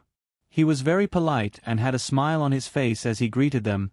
Elder brother, elder sister-in-law. Feng did not reveal any emotions.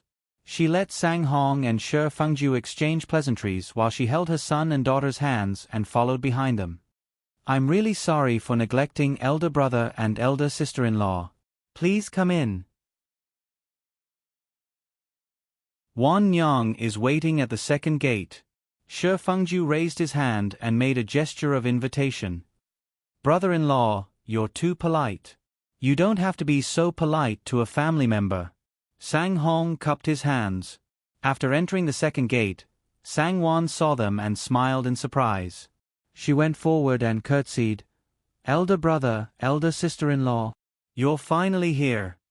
As she spoke, she held onto Feng's arm with a face full of joy. Feng's heart also softened. She smiled and hurriedly called the Sang siblings forward to greet her as Auntie. The Sang siblings obediently greeted her. Sang Wan raised her small face and said with admiration, Auntie is so beautiful. Everyone couldn't help but laugh. Sang Wan intimately leaned over and pinched her cheeks. She smiled and said, Our family's Xiao Wan has grown up to be even more beautiful. When everyone returned to Ning Garden, the servant girls fetched some water to wash up. Sang Wan then said to Shi Fengju, Shall we go to mother's place now?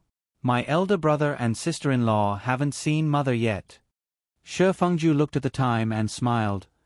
Elder brother and elder sister-in-law must be hungry after rushing for such a long time. Let's have a meal first. I'm afraid mother is already taking her afternoon nap. It won't be too late to see her later. Sang Wan then instructed Mama Li to go over personally and inform Nanny Jiang. Mama Li agreed and went. Ning Garden then ordered the servants to serve the food. The Sang siblings were too young to sit at the table. Sang Wan ordered a few dishes to be served on a clean plate and had Luya bring them to the side room to eat. The four of them then sat down as the host and guest. Sang Hong and Feng were really hungry, so they didn't refuse. Only Feng was worried about the Sang siblings. She was worried that they would make a fuss, so she hastily ate some food. She then quietly told Sang Wan that she was going to take care of the children. Sang Wan smiled and went with her. Only Shi Fengju and Sang Hong were left at the table. Shi Fengju signaled the servants to leave. After exchanging a few pleasantries, Shi Fengju smiled and asked, Did elder brother and elder sister-in-law's journey go smoothly? It was fine. Sang Hong was stunned for a moment before he smiled and nodded. Shi Fengju also smiled and said hesitantly, I heard from Chong Huan that she met elder brother and elder sister-in-law in the Fu. Did something happen? Elder brother, please don't mind me. I don't have any other intentions. I'm just worried that the servants don't know the rules and offend elder brother and elder sister-in-law.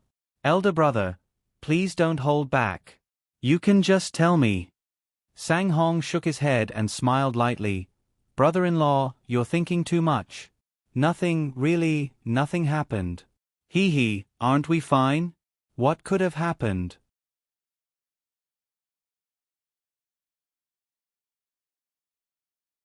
Chapter 46. Shi Fengju already knew in his heart whether or not there was a problem.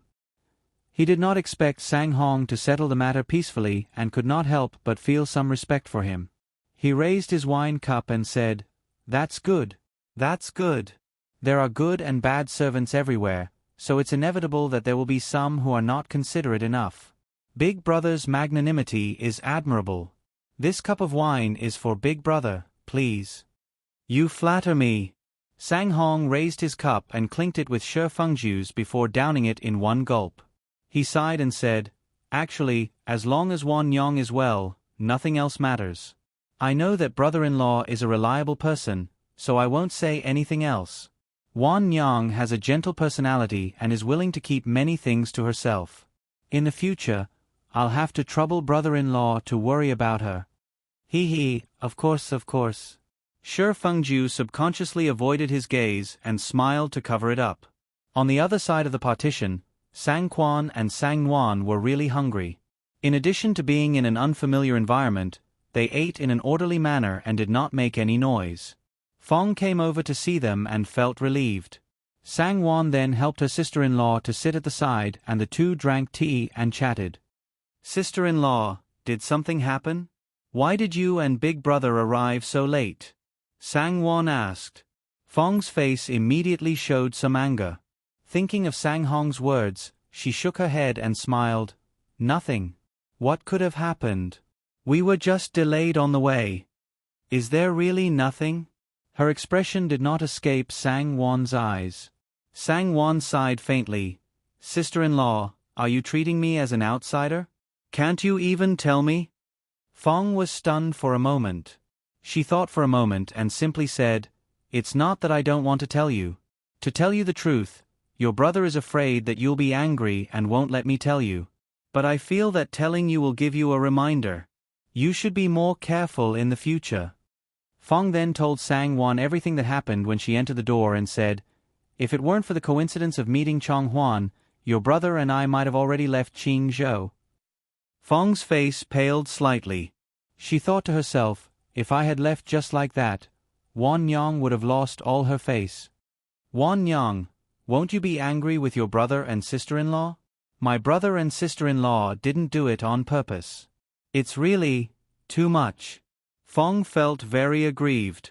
Either the husband and wife would be wronged, or the younger sister would be wronged. In short, one of them would have to suffer. This made her very angry. Luya, who had been listening attentively, said angrily, "Young mistress, you don't have to say any more. It must be Miss Biao's doing. She's in charge of the house.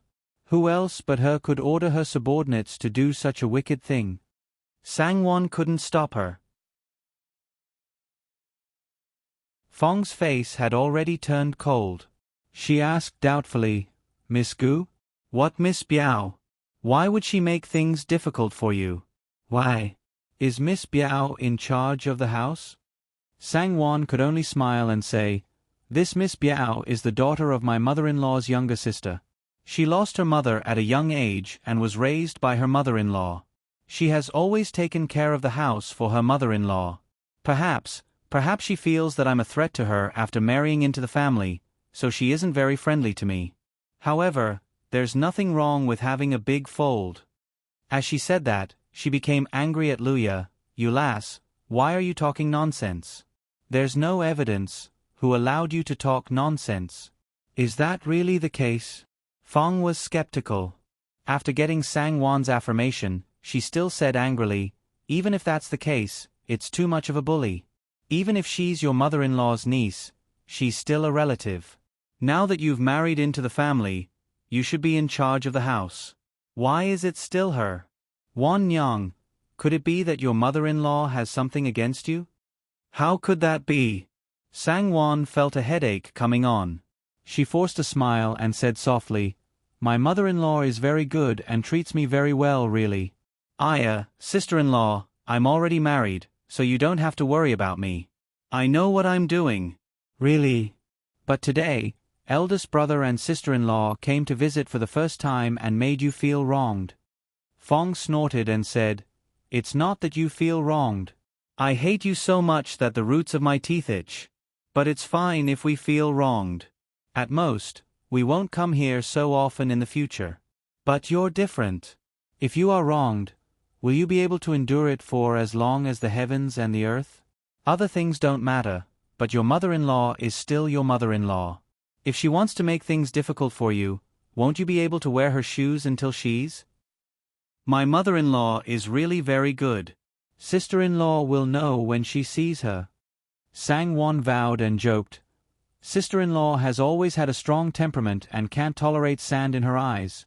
I'm actually a little curious.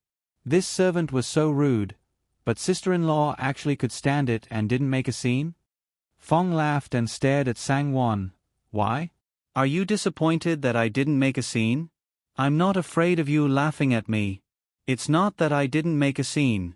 If it wasn't for your eldest brother persuading me, and if it wasn't for the fact that I felt that no matter how bad the Shi family is, your son-in-law is still a good person, I would have made a scene long ago." "Humph, who asked them to look down on me?" Sang-won was scared and angry. If she really made a scene, her mother-in-law would definitely be angry and she would become a laughingstock in the household. Her eldest brother and sister-in-law really didn't have it easy. Sister-in-law, I'm sorry. It's all Wan Nyong's fault for being useless and causing you to be wronged.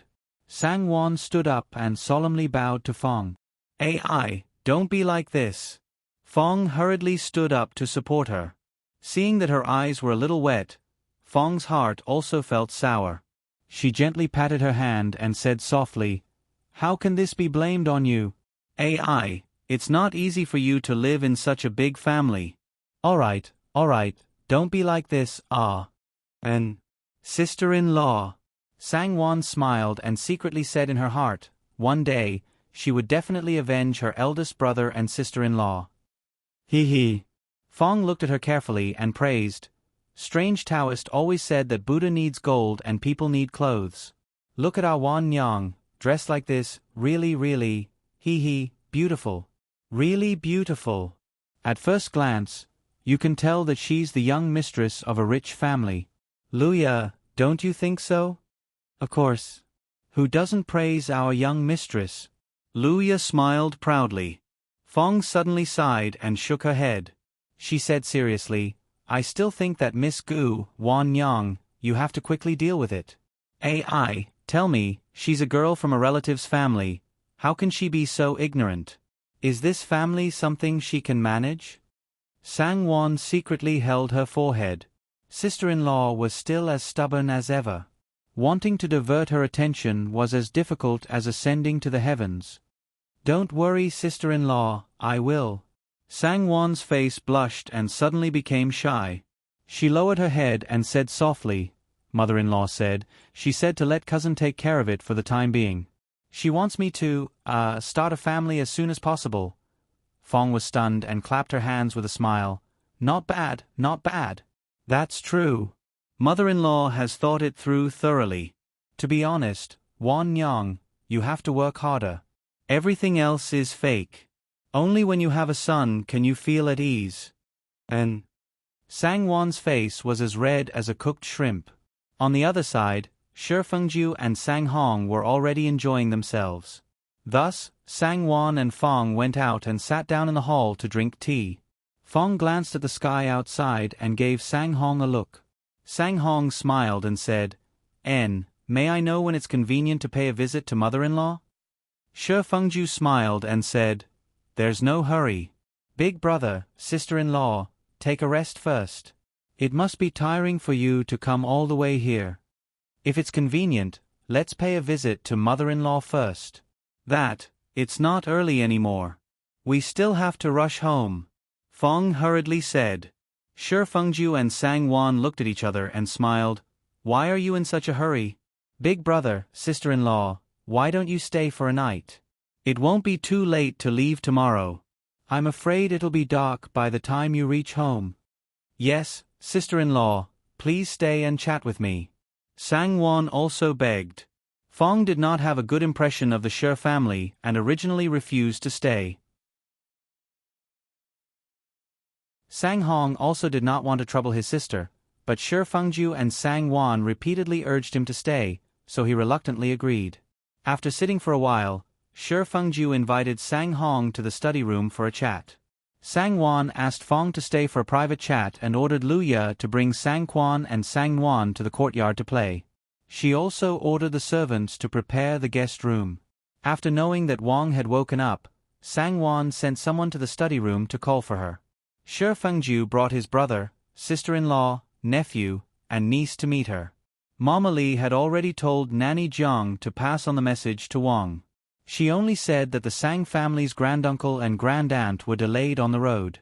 Wang did not show any sympathy and did not blame them. Instead, she asked a few questions out of concern. Seeing that Sang Hong was gentle and refined, Fong was also straightforward and efficient. Although her children were a little timid, they were also very cute.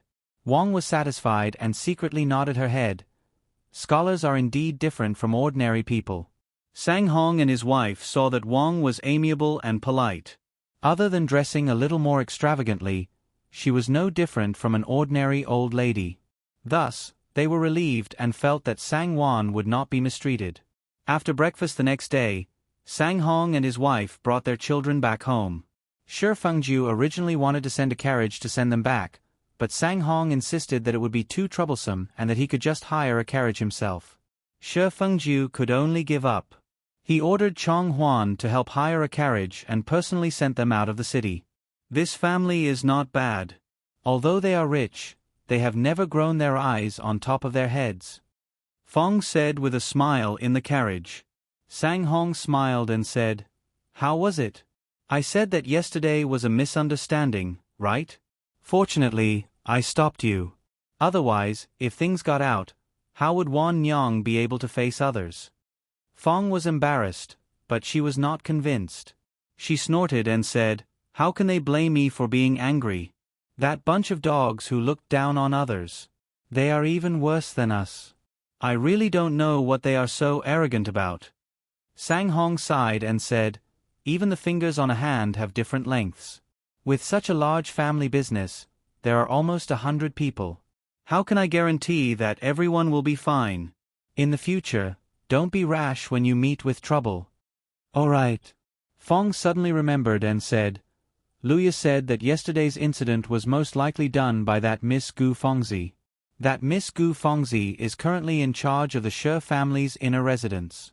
She doesn't look like a good person to me." "Luya?" Sang Hong frowned. "How did Luya know? Did you tell Wan Nyong? Didn't I tell you not to say anything? Why do you have to do this?" Fong was stunned and defended herself. "Why can't I say anything? Think about it. If that Gu Fengzi really wants to make things difficult for Wan Yang, we can tell Wan Yang so that Wan Yang will know what to do, right? Otherwise, Wan Yang will still be in the dark about being schemed against."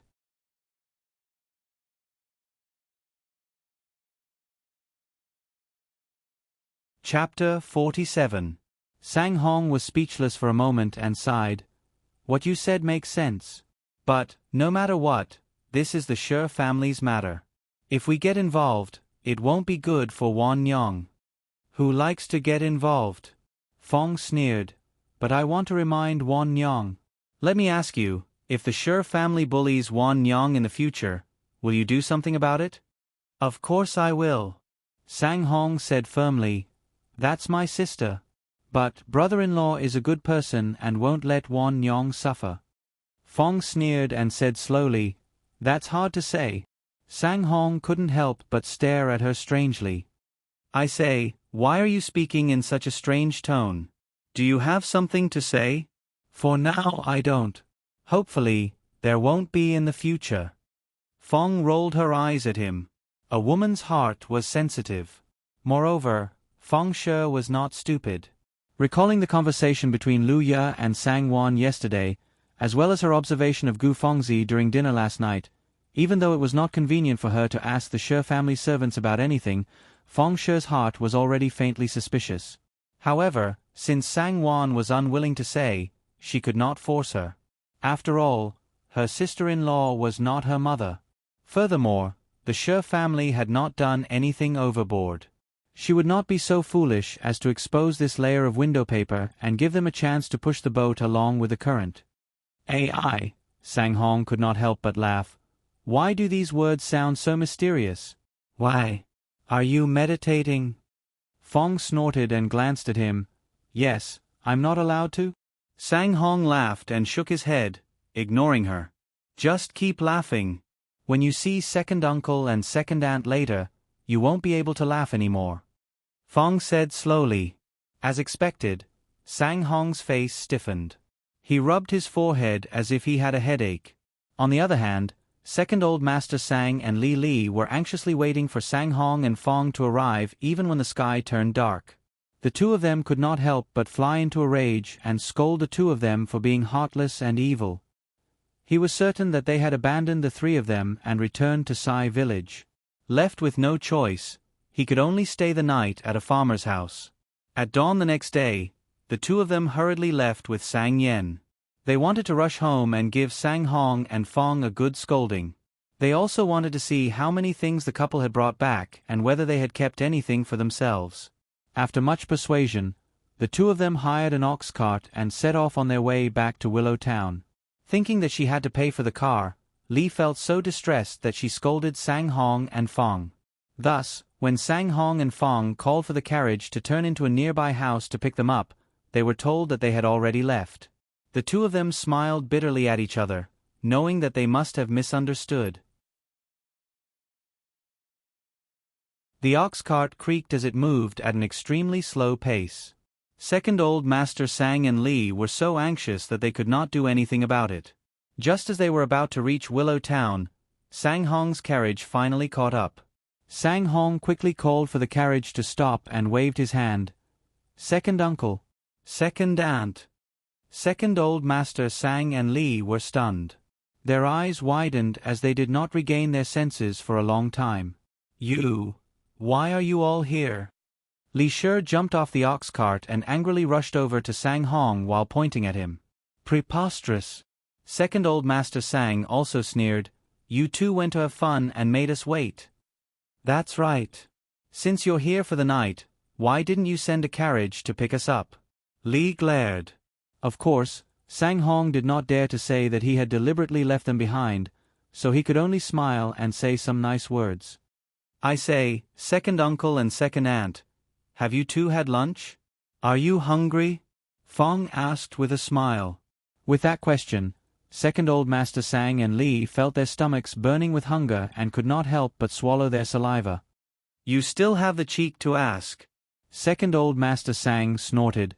We haven't even had breakfast and it's all because of you two. Let's go, we'll eat in town before going back. Second Old Master Sang swung his sleeves and climbed into the carriage. Li pulled Sang Yen up as well. Second Old Master Sang and his wife were furious. They entered the town's best restaurant and ordered a table full of good dishes before they felt better. After eating and drinking to their fill, the anger of the two was almost appeased. Li asked the waiter to pack up the leftover chicken, duck, and fish. Finally, a smile appeared on her face. Having rested enough, the two of them kept asking about Sang Hong and his wife's situation in the Shi household. When they reached home, the two of them stared at Sang Hong and his wife as they took down the Shi family's gifts one by one. That's all?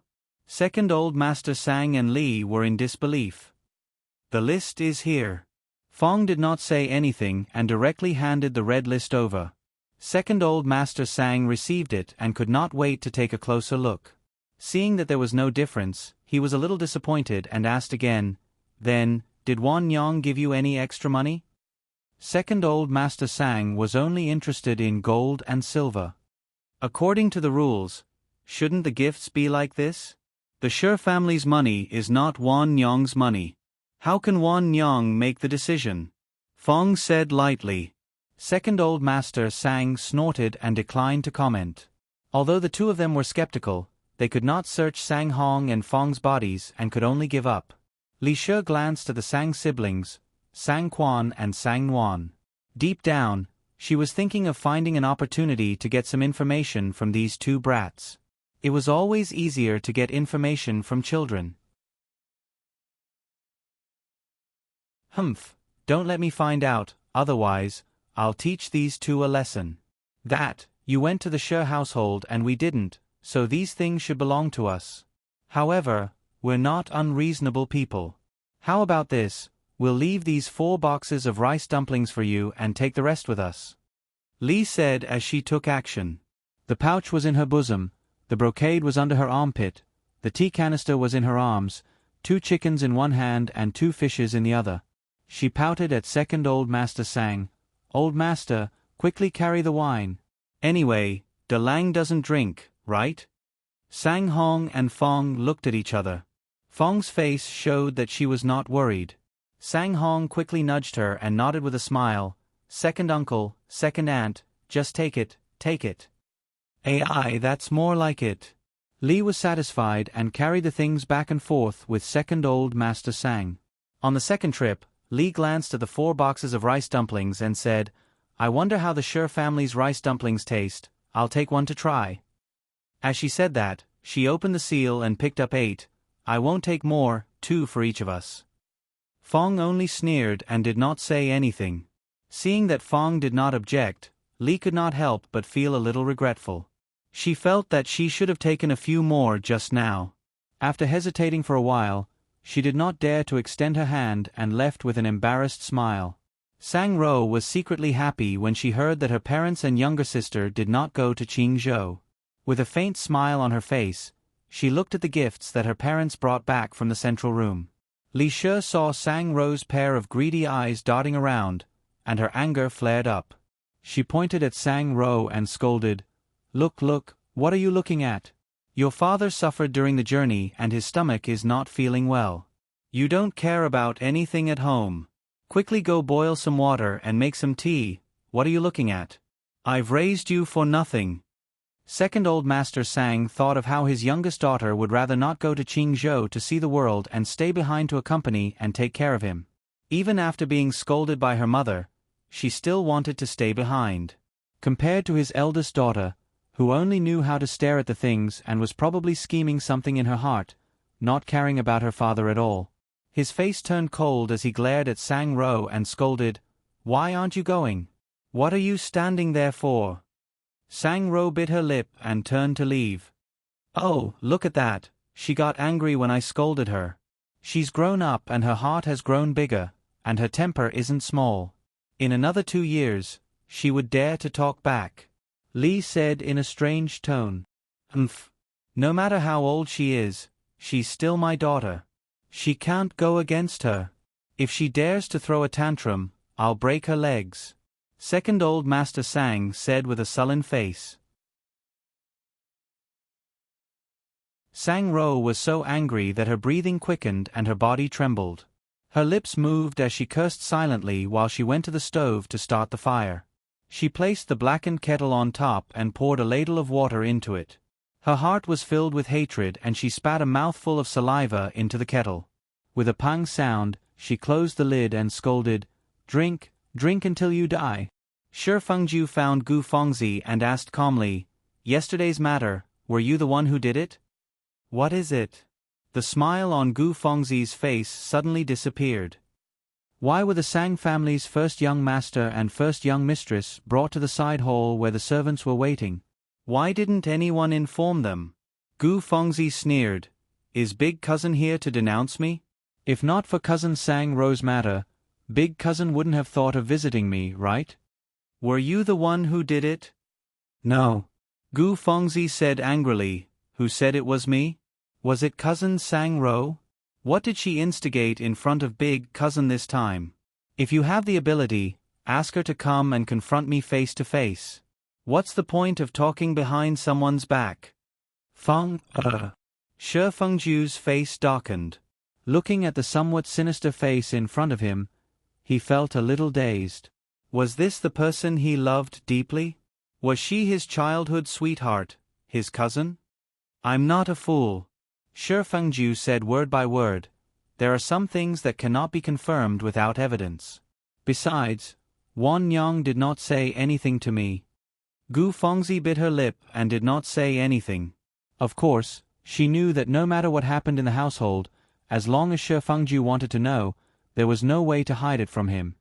So she didn't say anything. Gu Fengzi sneered, So it was Big Cousin who took the initiative to stand up for her. So it was really you who did it? Why? Shi Fengju sighed, Have you thought about it? If this matter were to blow up, it would also affect our Shi family's reputation. Big Cousin did it for the Shi family's reputation? Not to stand up for Cousin Sang Ro? Gu Fengzi's eyes were burning. Shi Fengju did not dare to face Gu Fengzi's gaze. After a moment of blankness he said, You still haven't told me why you did it. Gu Fengzi was burning with jealousy and said hatefully, You haven't answered me either. Cousin, why are you asking me this? Is it really just for the Shi family's reputation? If it's just for the Shi family's reputation, you can rest assured because no one would dare to gossip outside. You did it on purpose? Yes. Gu Fengzi snorted. I did it on purpose. I just wanted you and Anne to see, and let everyone in the Shi family to see, that their family is not compatible with the Shi family. Sang Wan is not worthy of you, Big Cousin. She's not worthy of being your wife. Your wife should be me. Shi Fengju subconsciously thought of Gu Fengzi's family background and her parents. He forced himself to stop thinking about it and said in a low voice, "In the end, you still don't believe me, right?"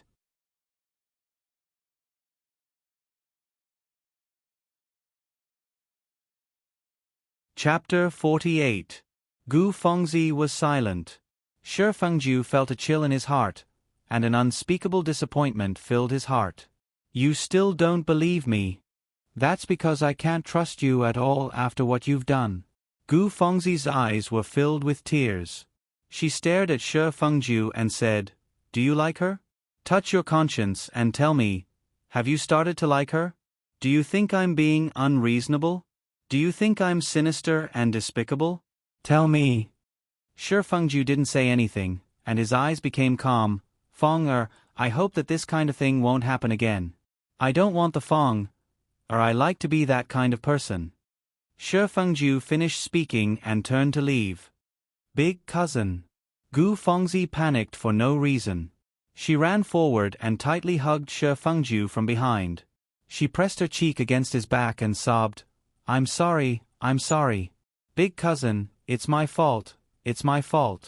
Don't be angry, don't ignore me. Big cousin, I'm doing this because I'm worried about you. I'm afraid you won't want me. I'm really scared. Big cousin, I can't live without you. Big cousin. Shi Fengju's body stiffened, and he sighed. Promise me you won't do this again? Yes. I promise. I won't do it again. Gu Fengzi desperately nodded. Shi Fengju's lips hooked up, and he turned around and gently patted her back. Feng, trust me. Yes, then, you have to promise that you won't have a change of heart. Gu Fengzi hugged him tightly, and leaned into his embrace. I promise. Shi Fengju was absent-minded for a moment, but he still gently nodded. Gu Fengzi's tears turned into a smile, and she softly said, Big cousin will be leaving the day after tomorrow. I personally made 2 sets of clothes for you. Big cousin, you can't laugh at my bad handiwork. Really? Clothes for me? Shi Fengju could not help but laugh. When did you become so virtuous? Ever since he was young, Gu Fengzi disliked working as a maid. She had never made him a belt, shoes, or socks, let alone clothes. The sachet was embroidered many years ago. Gu Fengzi glared at him and said half-jokingly, Could it be that only your eldest young mistress is virtuous and I'm not allowed to be virtuous? Shi Fengju's eyes dimmed as he forced a smile. Gu Fengzi nagged, You'd better stay away from those indecent people out there. Don't learn bad things from them. You're not allowed to visit brothels, and you're not allowed to make friends with women outside. Humph, if you come back and let me see any clues, I won't forgive you. How could that be? How am I that kind of person? Shi Fengju smiled patiently. That's hard to say. That's why I have to remind you. Gu Fengzi said angrily. Sang Wan was almost done packing up the luggage. Sleeping clothes, underwear, outerwear, cloak, shoes, socks, belts, towels, and so on were all packed into different categories. There were also towels, scented candles, toiletries, pouches, pancakes, tea leaves, nail clippers, thumb rings, and all kinds of other things. She smiled and explained to Shi Fengju, There's a list in the boxes, so it's easy to find them. Tomorrow, Mama will ask someone to carry them out and give them to Chong Huan. If there's anything he can't think of, he can only ask Chong Huan to buy it on the spot. Chong Huan and the others may not think of everything and serve you well. When the time comes, you'll have to remind them. Otherwise, they'll be happy to be lazy. She nagged for a long time. Shi Fengju felt a wave of warmth in his heart, but he couldn't help but feel conflicted. He reluctantly said, Actually, these things can be done by the maidservants. You really don't have to do it yourself. After all, it's enough to have the maidservants do it. Sang Wan's face was slightly pale. She forced a smile and said, Look at what you're saying. Thank you for accompanying my brother yesterday. Consider it as me returning the favor. Shi Fengju knew that she had started packing up a few days ago. When he heard her words, he secretly regretted saying that. Sangwon continued, "Besides, this is what mother told me. It's not good for me to not listen.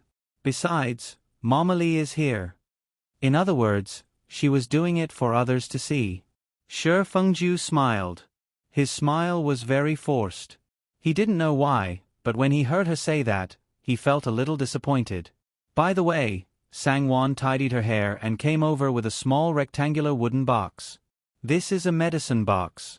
There are gauze, chili powder, biao powder, zhuge powder, suhexiang pills, shixiang rejuvenation pills, huaxiang pills, pipaching shin ointment, white tiger oil, and other commonly used medicinal powders and pills.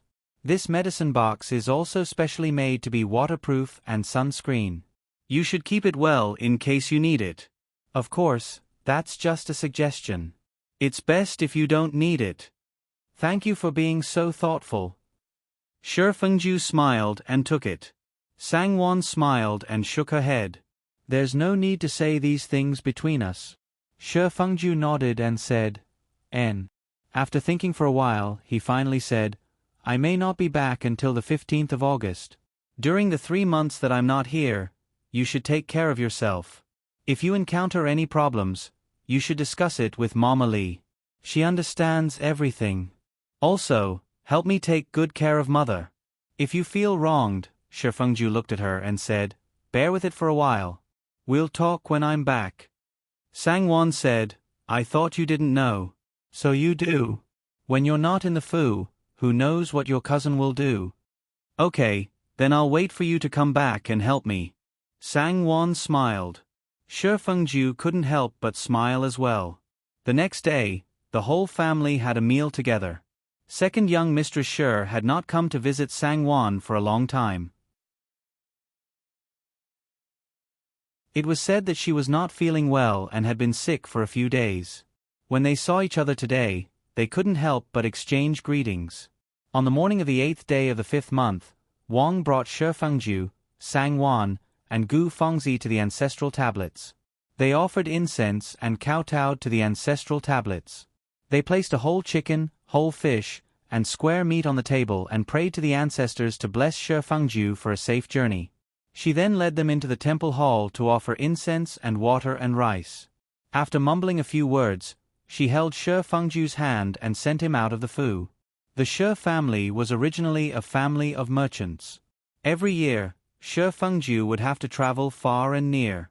Wang said that she was worried, but she was also used to it.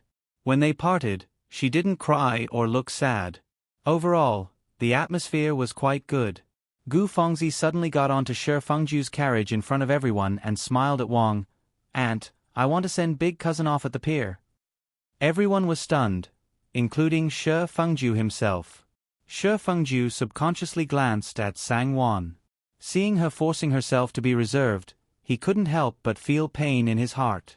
But Gu Fengzi had already gotten on the carriage and said so, he couldn't just chase her off. The housekeepers and servants were also stunned.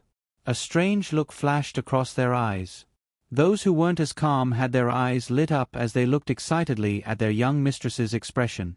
Mama Lee was even more furious. With a cold face, she secretly rolled her eyes at Gu Fengzi. This, when others looked at Sangwon, they would still try to conceal their intentions. Wang Shi, on the other hand, turned her head to look at Sangwon with a look of inquiry in her eyes. Sangwon was embarrassed and tried her best to hold back her tears. "All right, mother, Wan Yang, you can all go back. I'll have someone send cousin back later. Wan Yang, take care. Help me take good care of mother." Shi Fengju coughed and forced a smile. Sangwon saw that he still knew how to protect her face and even knew how to say a few words to her in front of everyone. Her embarrassment was gone, and she gazed at him gently before nodding and smiling. "Husband, don't worry. I will. Mother and I will wait for you to come back soon. Yes. Everything will go smoothly and safely, and come back soon," Wang Shi said with a smile. Shi Fengju nodded and ordered the carriage to leave. After Gu Fengzi returned home, her face did not look too good. She glared at the direction of Ning Garden with resentment and jealousy before returning to Peony Park. Should she really believe in Big Cousin? How trustworthy could a man's promise be? Gu Fengzi fell into an unprecedented dilemma. Soon, something happened that made her change her mind. She decided to end this quickly and not wait any longer. 2 days after Shi Fangju left home, Gu Fengzi's father, Gu Jin, came looking for the Shi family. When Gu Fengzi heard the servant's report, her face immediately darkened. She ordered the servants to bring him to a secluded hall in the outer courtyard to wait. She cursed under her breath before wrapping a few pieces of silver in her handkerchief and sneaking out to meet him. Before she even got close, she heard her father shouting at the top of his voice, "Your Shi family is too stingy. You can't even bear to give me a jug of wine? Do you know who I am? I am the father of your cousin, Gu Fengzi, her biological father. I don't drink tea. Bring me a jug of wine, bring me a jug of wine." What a disgrace! Gu Fengzi was embarrassed and angry. She rushed over and glared at the servant to leave. She frowned and said, "Father, what are you shouting for? Why? You think I'm embarrassing? Even if you think I'm embarrassing, you're still my daughter. I'm a member of the Gu family." Gu Jin grinned, revealing his big yellow teeth. Gu Fengzi did not like to hear those words the most. Hearing those words stung her heart, but she could only bear with it and patiently asked, "Why are you here? What's the matter?" "Oh," Gu Jin looked at her and laughed. "Is this how you talk to your father? As if I'm an outsider and this is your home. I say, daughter, don't be so quick to deny it. Your surname isn't Shi yet. I haven't seen any betrothal gifts from the Shi family." "Father." Gu Fengzi stomped her feet and said coldly, "Don't blame me for ignoring you if you continue to say such nonsense." "I don't." Gu Jin chuckled. "Don't you know why I'm looking for you?" Gu Fengzi's face was cold. She took out a few taels of silver and stuffed it into Gu Jin's hands. "That's all, take it." Gu Jin weighed it and sneered. "I say, Feng, aren't you being too heartless? You're living a luxurious life in the Shi family, eating delicacies and wearing silk and satin. You're only giving your father this bit of filial piety? Do you think I'm a beggar?" Gu Fengzi sneered. "Father, the Shi family belongs to the Shi family. Your daughter is already embarrassed for freeloading in the Shi family. How can I ask them for money to show filial piety to you? I only have these few taels and they were saved by me. Take it or leave it." Gu Jin ignored the sarcasm in his daughter's words and rolled his eyes. "That's true. You're not a member of the Shi family yet. It's not good for you to be freeloading here. Since that's the case, follow me back. Let's go, we'll go back now. You can come back when the Shi family brings the betrothal gifts to the betrothal ceremony and bring the red bridal sedan to our house." With that, Gu Jin grabbed Gu Fengzi's arm and dragged her away.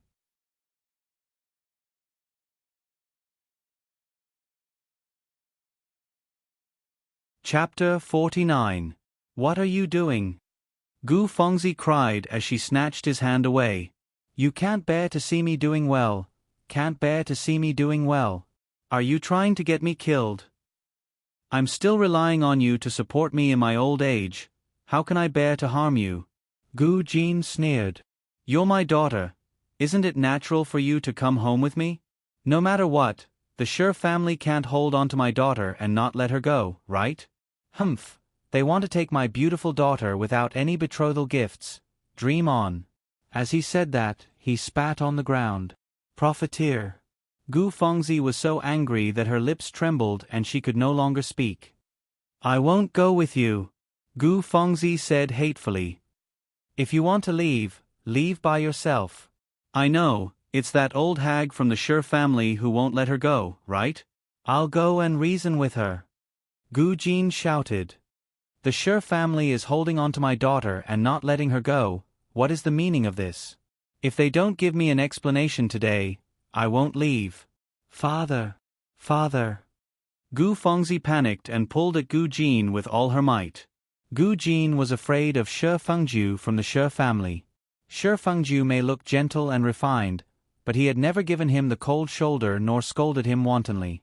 Yet, such a person was able to turn him into a pot of boiling dumplings without batting an eyelid. There was no way he could complain about his bitterness. So all these years, as long as Shi Fengju was at home, he didn't dare to cause trouble in the Shi family. Even if he did, he would secretly meet Gu Fengzi and quietly ask for some wine money. Look, Shi Fengju had just left for a long time, and now he was here. And of course, he was here to do something big. Why are you pulling me? Damn brat, you're siding with an outsider, treating my good intentions as ill intent. Do you think the Shi family really values you? If they do, why did Shi Fengju marry someone from the Sang family and not you? He's trying to deceive you, my silly daughter. If it wasn't me, your father, who else would make decisions for you? If the Shi family doesn't give me a definite answer today, I won't leave. Don't say any more. Father, don't say any more. Gu Fengzi choked with tears. This matter was like a thorn in her heart, and she would bleed if she touched it. Normally, she wouldn't even think about it, so how could she stand Gu Jin's words? What are you afraid? Go find that old hag. Our Gu family may not be as big as the Shi family, but we're not easy to bully. I'm going to demand an explanation today. As the father and daughter argued, the servants saw that things were not going well and were afraid that they would be implicated and reported it to Wang Shi. Hearing Gu Jin idled about and was addicted to alcohol. Once he started drinking, he would not stop until he was dead drunk. 2.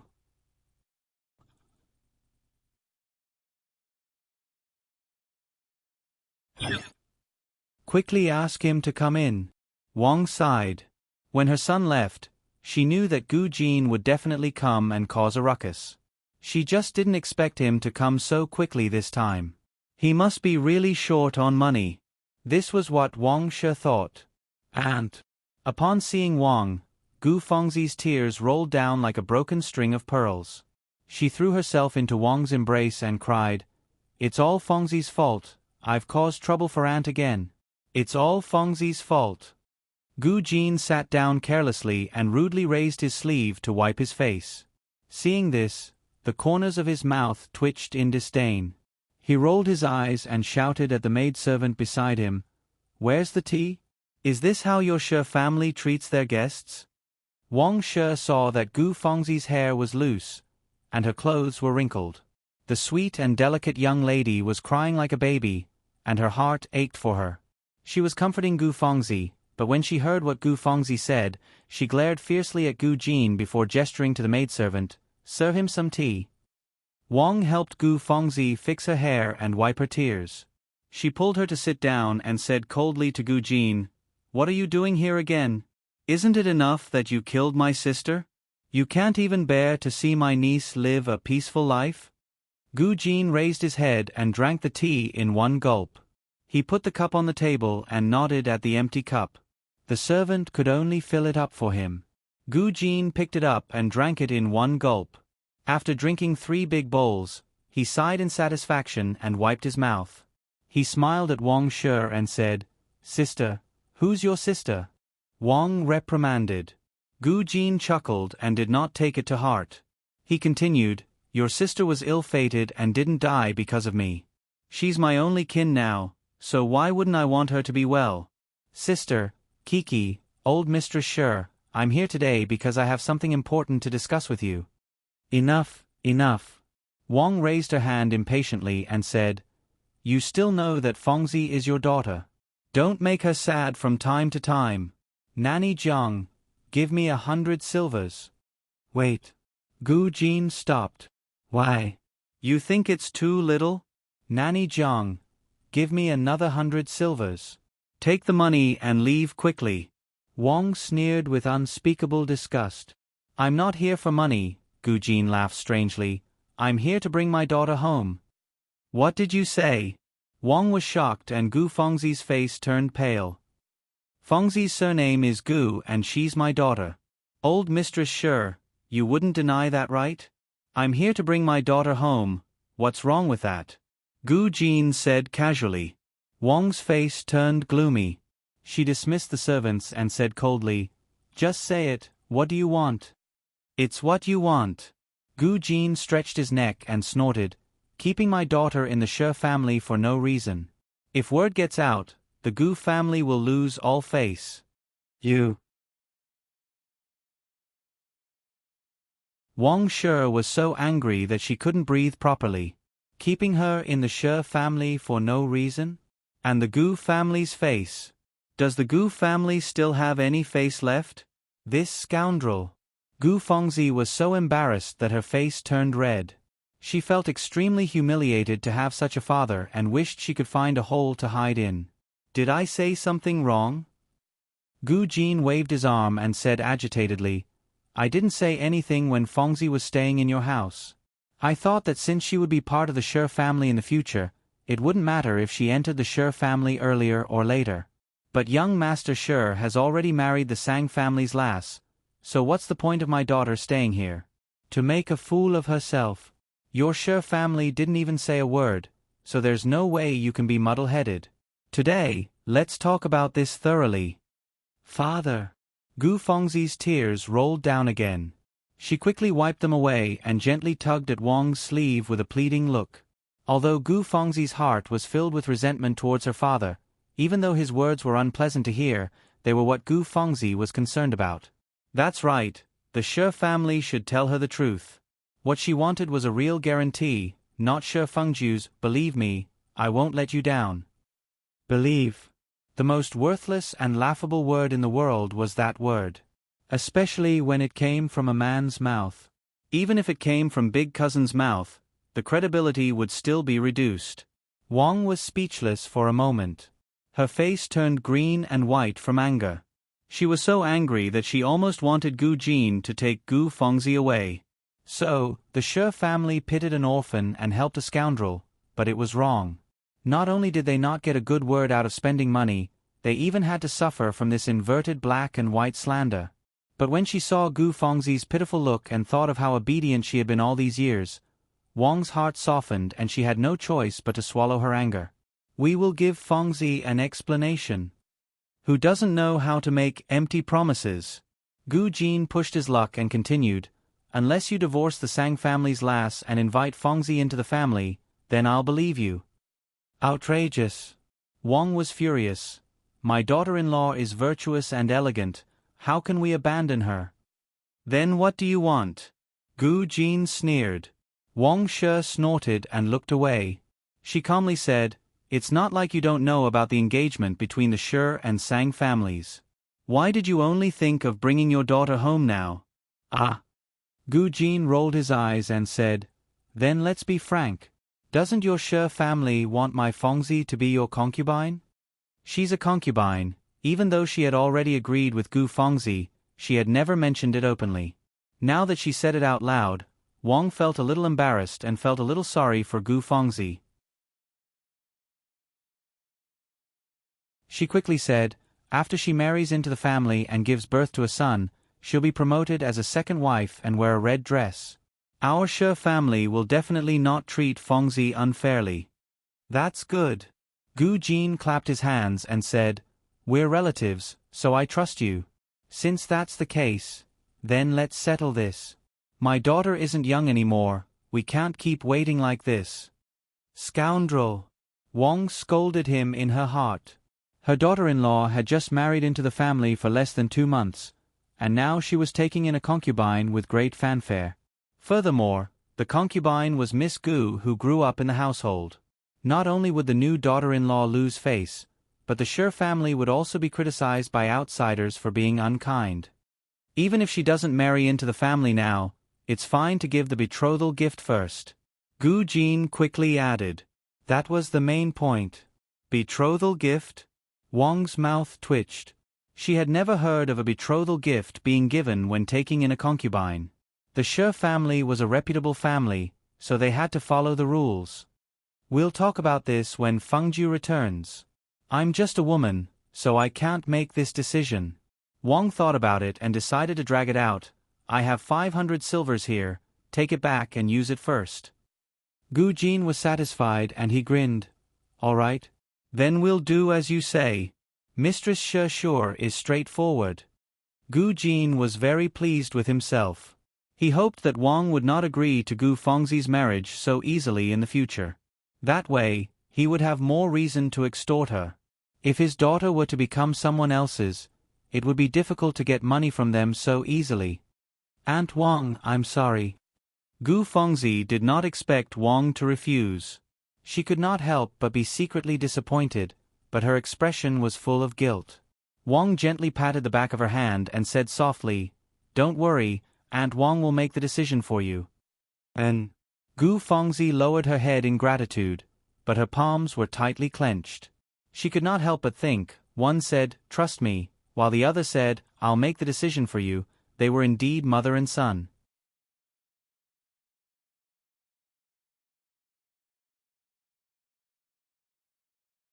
Chapter 50. Lass, aren't you going to send your father off? Gu Jin received the banknotes from Nanny Jiang and counted them before grinning at Gu Fengzi. Go. Send him out. Wang waved her hand tiredly. Gu Fengzi agreed softly and glared at Gu Jin with resentment before leading him out. At the Shi family's gate, Gu Jin once again begged his daughter for the few pieces of silver she took out earlier, claiming that he had not eaten lunch and did not have the money to hire a carriage home. Seeing that Gu Fengzi was not paying attention, he pulled out the golden hairpin on her head and forcefully removed the jade bracelet on her wrist, saying, The Shi family has plenty of money. Ask Shi Fengju to buy you a new one. Gu Fengzi was so angry that her body trembled, but she could only bear with it and watch as he swaggered away while humming a tune. Fortunately, she had the foresight to see that he had changed out all the valuable jewelry before. What should we do? I don't think we can drag this matter on any longer. Wang frowned and sighed. It was not that Gu Jin had not pestered her in the past, but this was the first time he said such words. She did not know if it was because he was enlightened or because he received advice from someone else. In short, his appetite was getting bigger and bigger. In the past, he could get away with a few dozen or 100 silvers. Now that he wanted 500 silvers, who knows how much he would ask for next time. If she did not give it to him, he would insist on taking Gu Fengzi away and she would not be able to stop him. After all, they were father and daughter. He would win even if the case was brought to the authorities. But if she did not do anything, she could not bear to see Gu Fengzi go back and suffer. That won't be easy. In any case, Miss Gu and young master will be together sooner or later. Let's just take her into the family. As the saying goes, a married daughter is like spilled water. The in-laws will not raise their in-laws for nothing. No matter how much trouble he makes, there will be a limit to it. Nanny Jiang could tell what Wang Shi was thinking, so she smiled and said, But, Wang said awkwardly, the new daughter-in-law has only been married for less than 2 months. Wan Nyang isn't a bad child. To be honest, I do care for her a little. I don't want her to suffer any grievances. Also, the Sang family is a scholarly family. How could they let this go? It's all boss's fault. Wang snorted and vented her anger on Shi Fengju. If not for him being dissatisfied with the marriage agreement with the Sang family and had been trying to delay the marriage all these years, wouldn't Sang Wan and Fengzi be able to marry into the family earlier? Then today's incident wouldn't have happened. From the old slave's point of view, the crux of this matter lies with young mistress. Nanny Jiang smiled. Seeing that Wang was listening attentively, Nanny Jiang continued, If young mistress decides to take a concubine for young master, then it's young mistress's virtue. No one can say anything about it, not even the Sang family. Just listen to what you're saying. Will Wan Nyong be willing? Wang rolled her eyes at Nanny Jiang. Unless she's a fool. Kiki, Nanny Jiang smiled and said, The daughter-in-law has to listen to her mother-in-law. Hasn't it always been like this since ancient times? Wang was startled and her face stiffened. That's right, if she had hinted at it, Sang Wan would have no chance of objecting. But when she thought of Sang Wan's gentle and quiet smile and her respectful and virtuous words and deeds, Wang could not help but feel pity for her. She sighed and said, That's not wrong, but this is too unfair to Wan Nyong. I can see that Fengju actually likes her. They have a good relationship, and their family is harmonious. My life is also comfortable. If there's a thorn in her heart, and they don't get along well in the future, the family will be in chaos.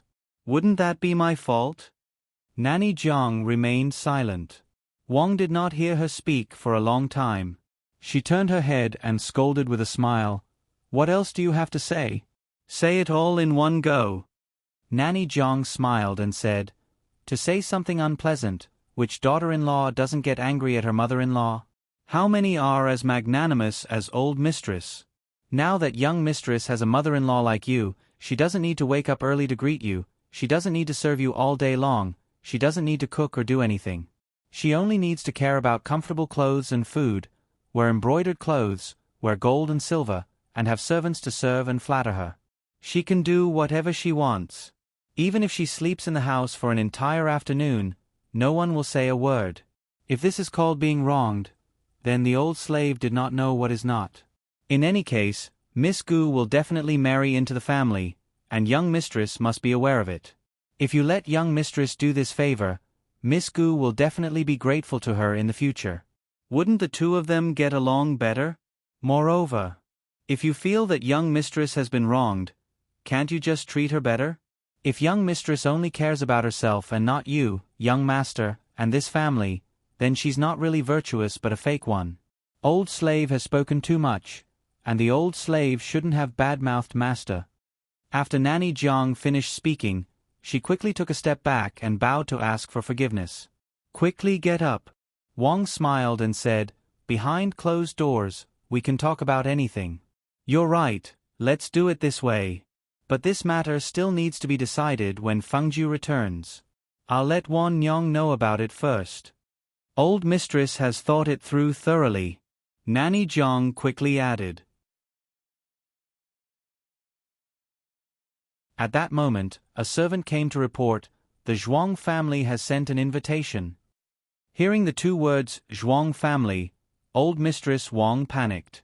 When she heard that it was a servant who sent the invitation and not old mistress Zhuang, she heaved a sigh of relief and patted her chest lightly. That silly lass, so flustered. Fortunately. She thought that old mistress Zhuang knew that Gu Jin had come to pester her and specially came to make fun of her. But then again, how could old mistress Zhuang be so well informed? Seeing that she was scaring herself, she could not help but laugh. After the servant paid his respects, he handed over the invitation.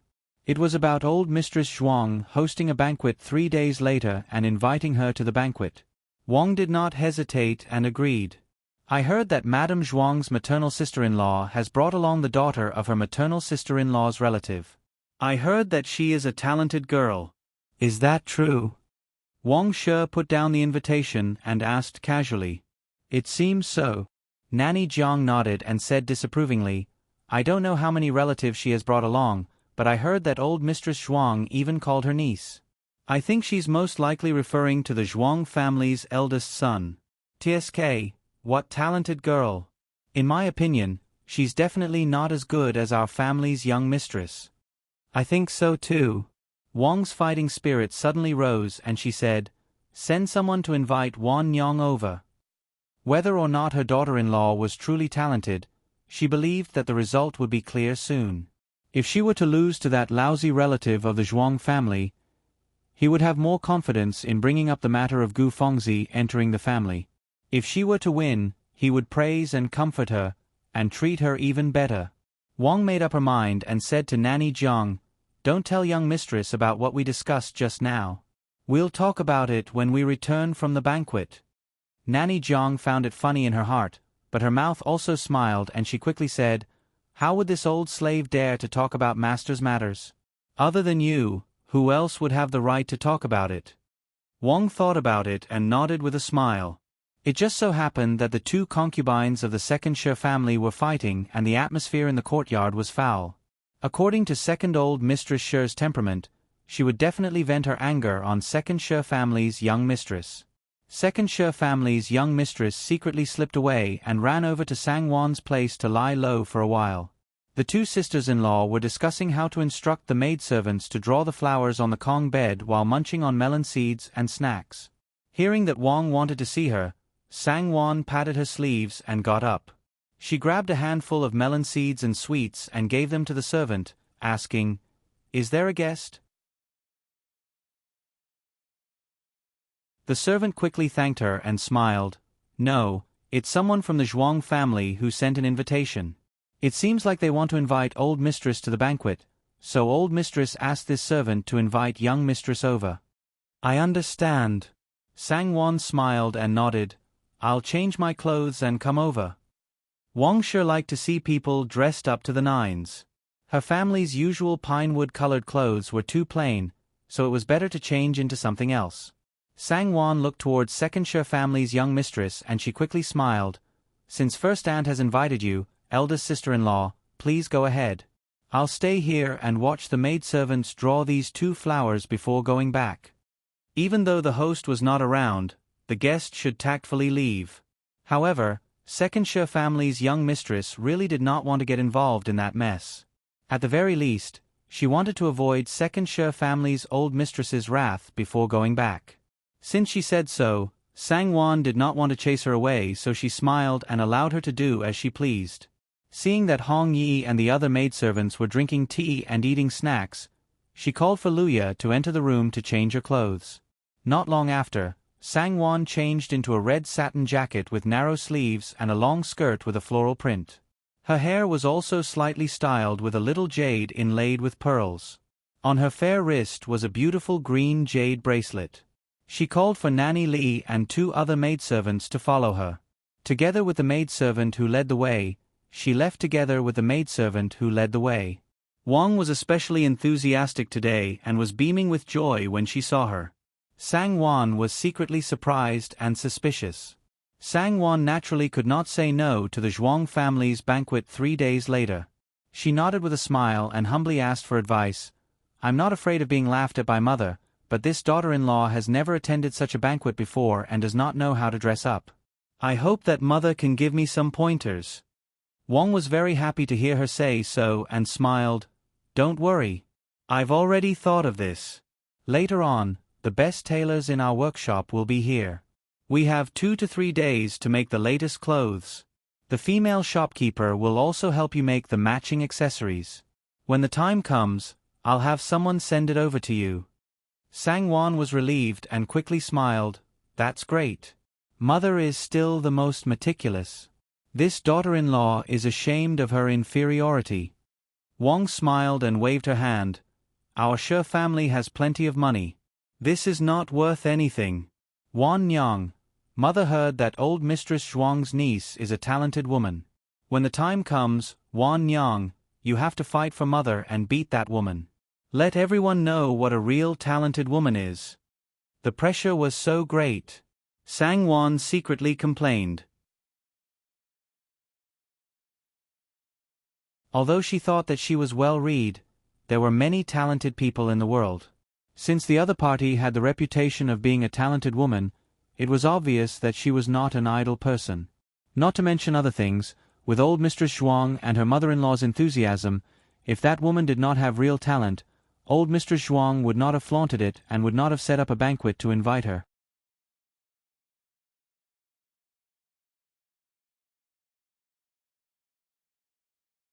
Chapter 51.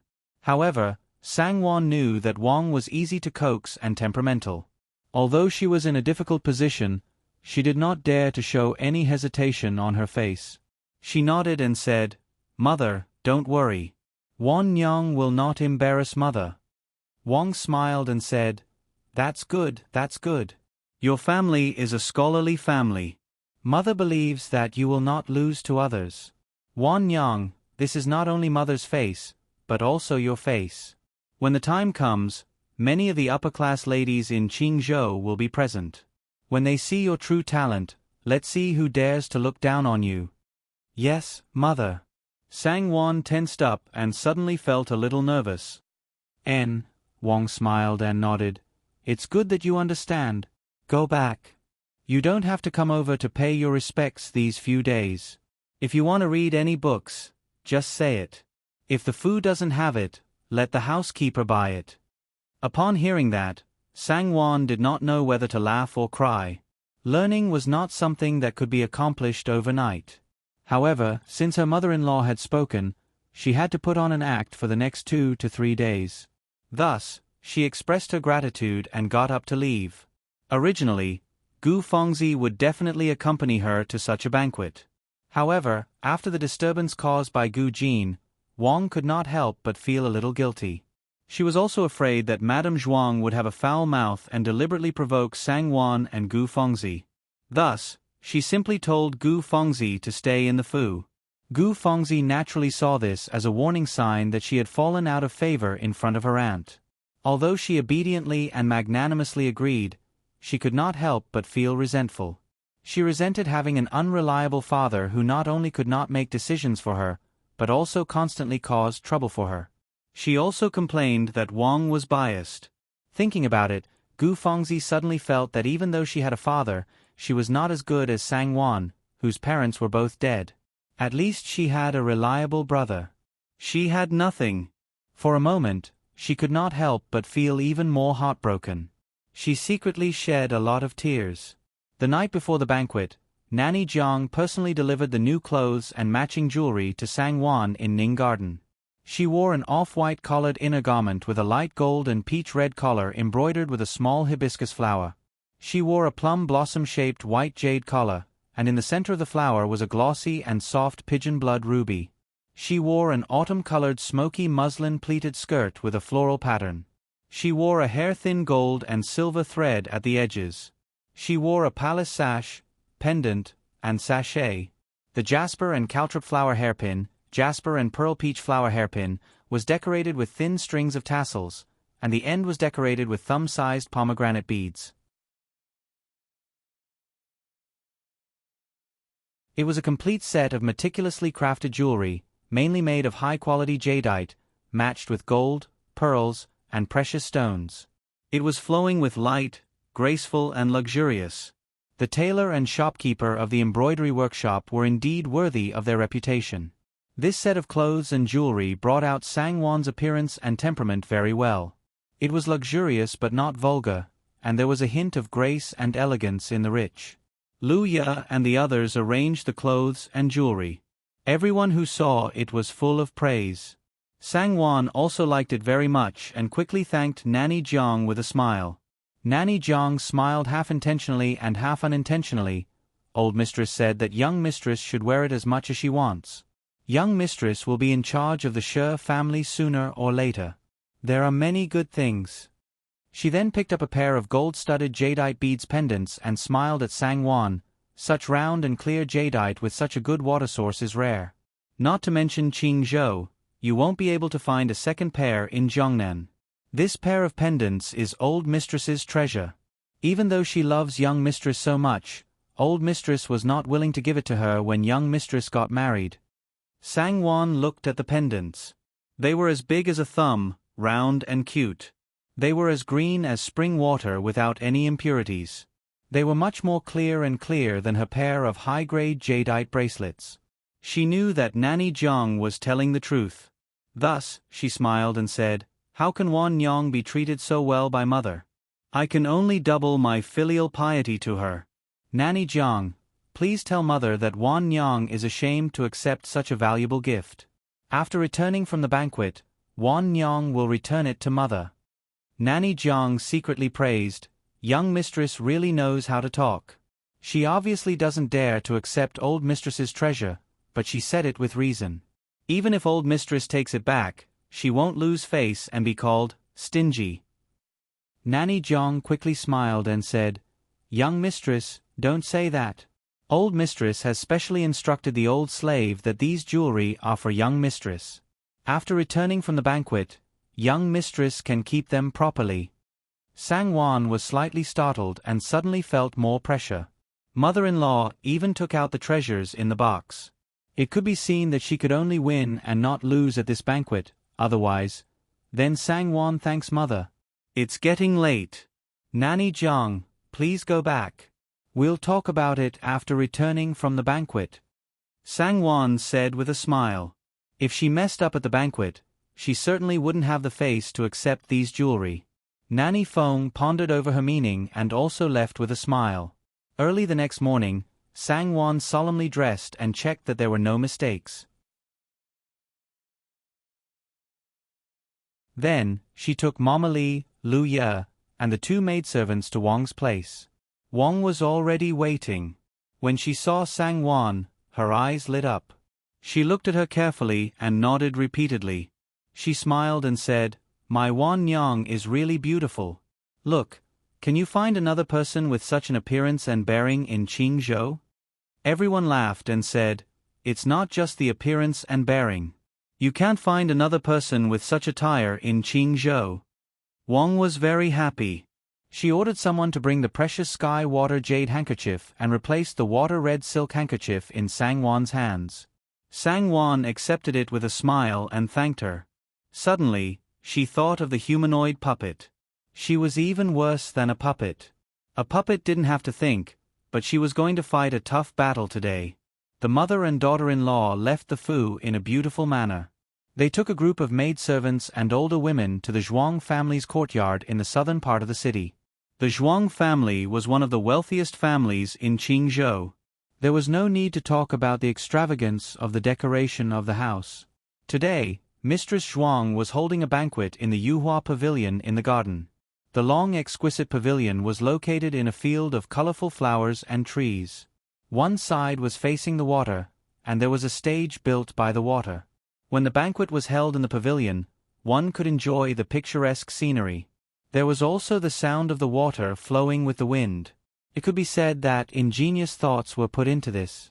When Sang-won and Wang arrived, there were already many noble ladies and young ladies in the Zhuang family's garden.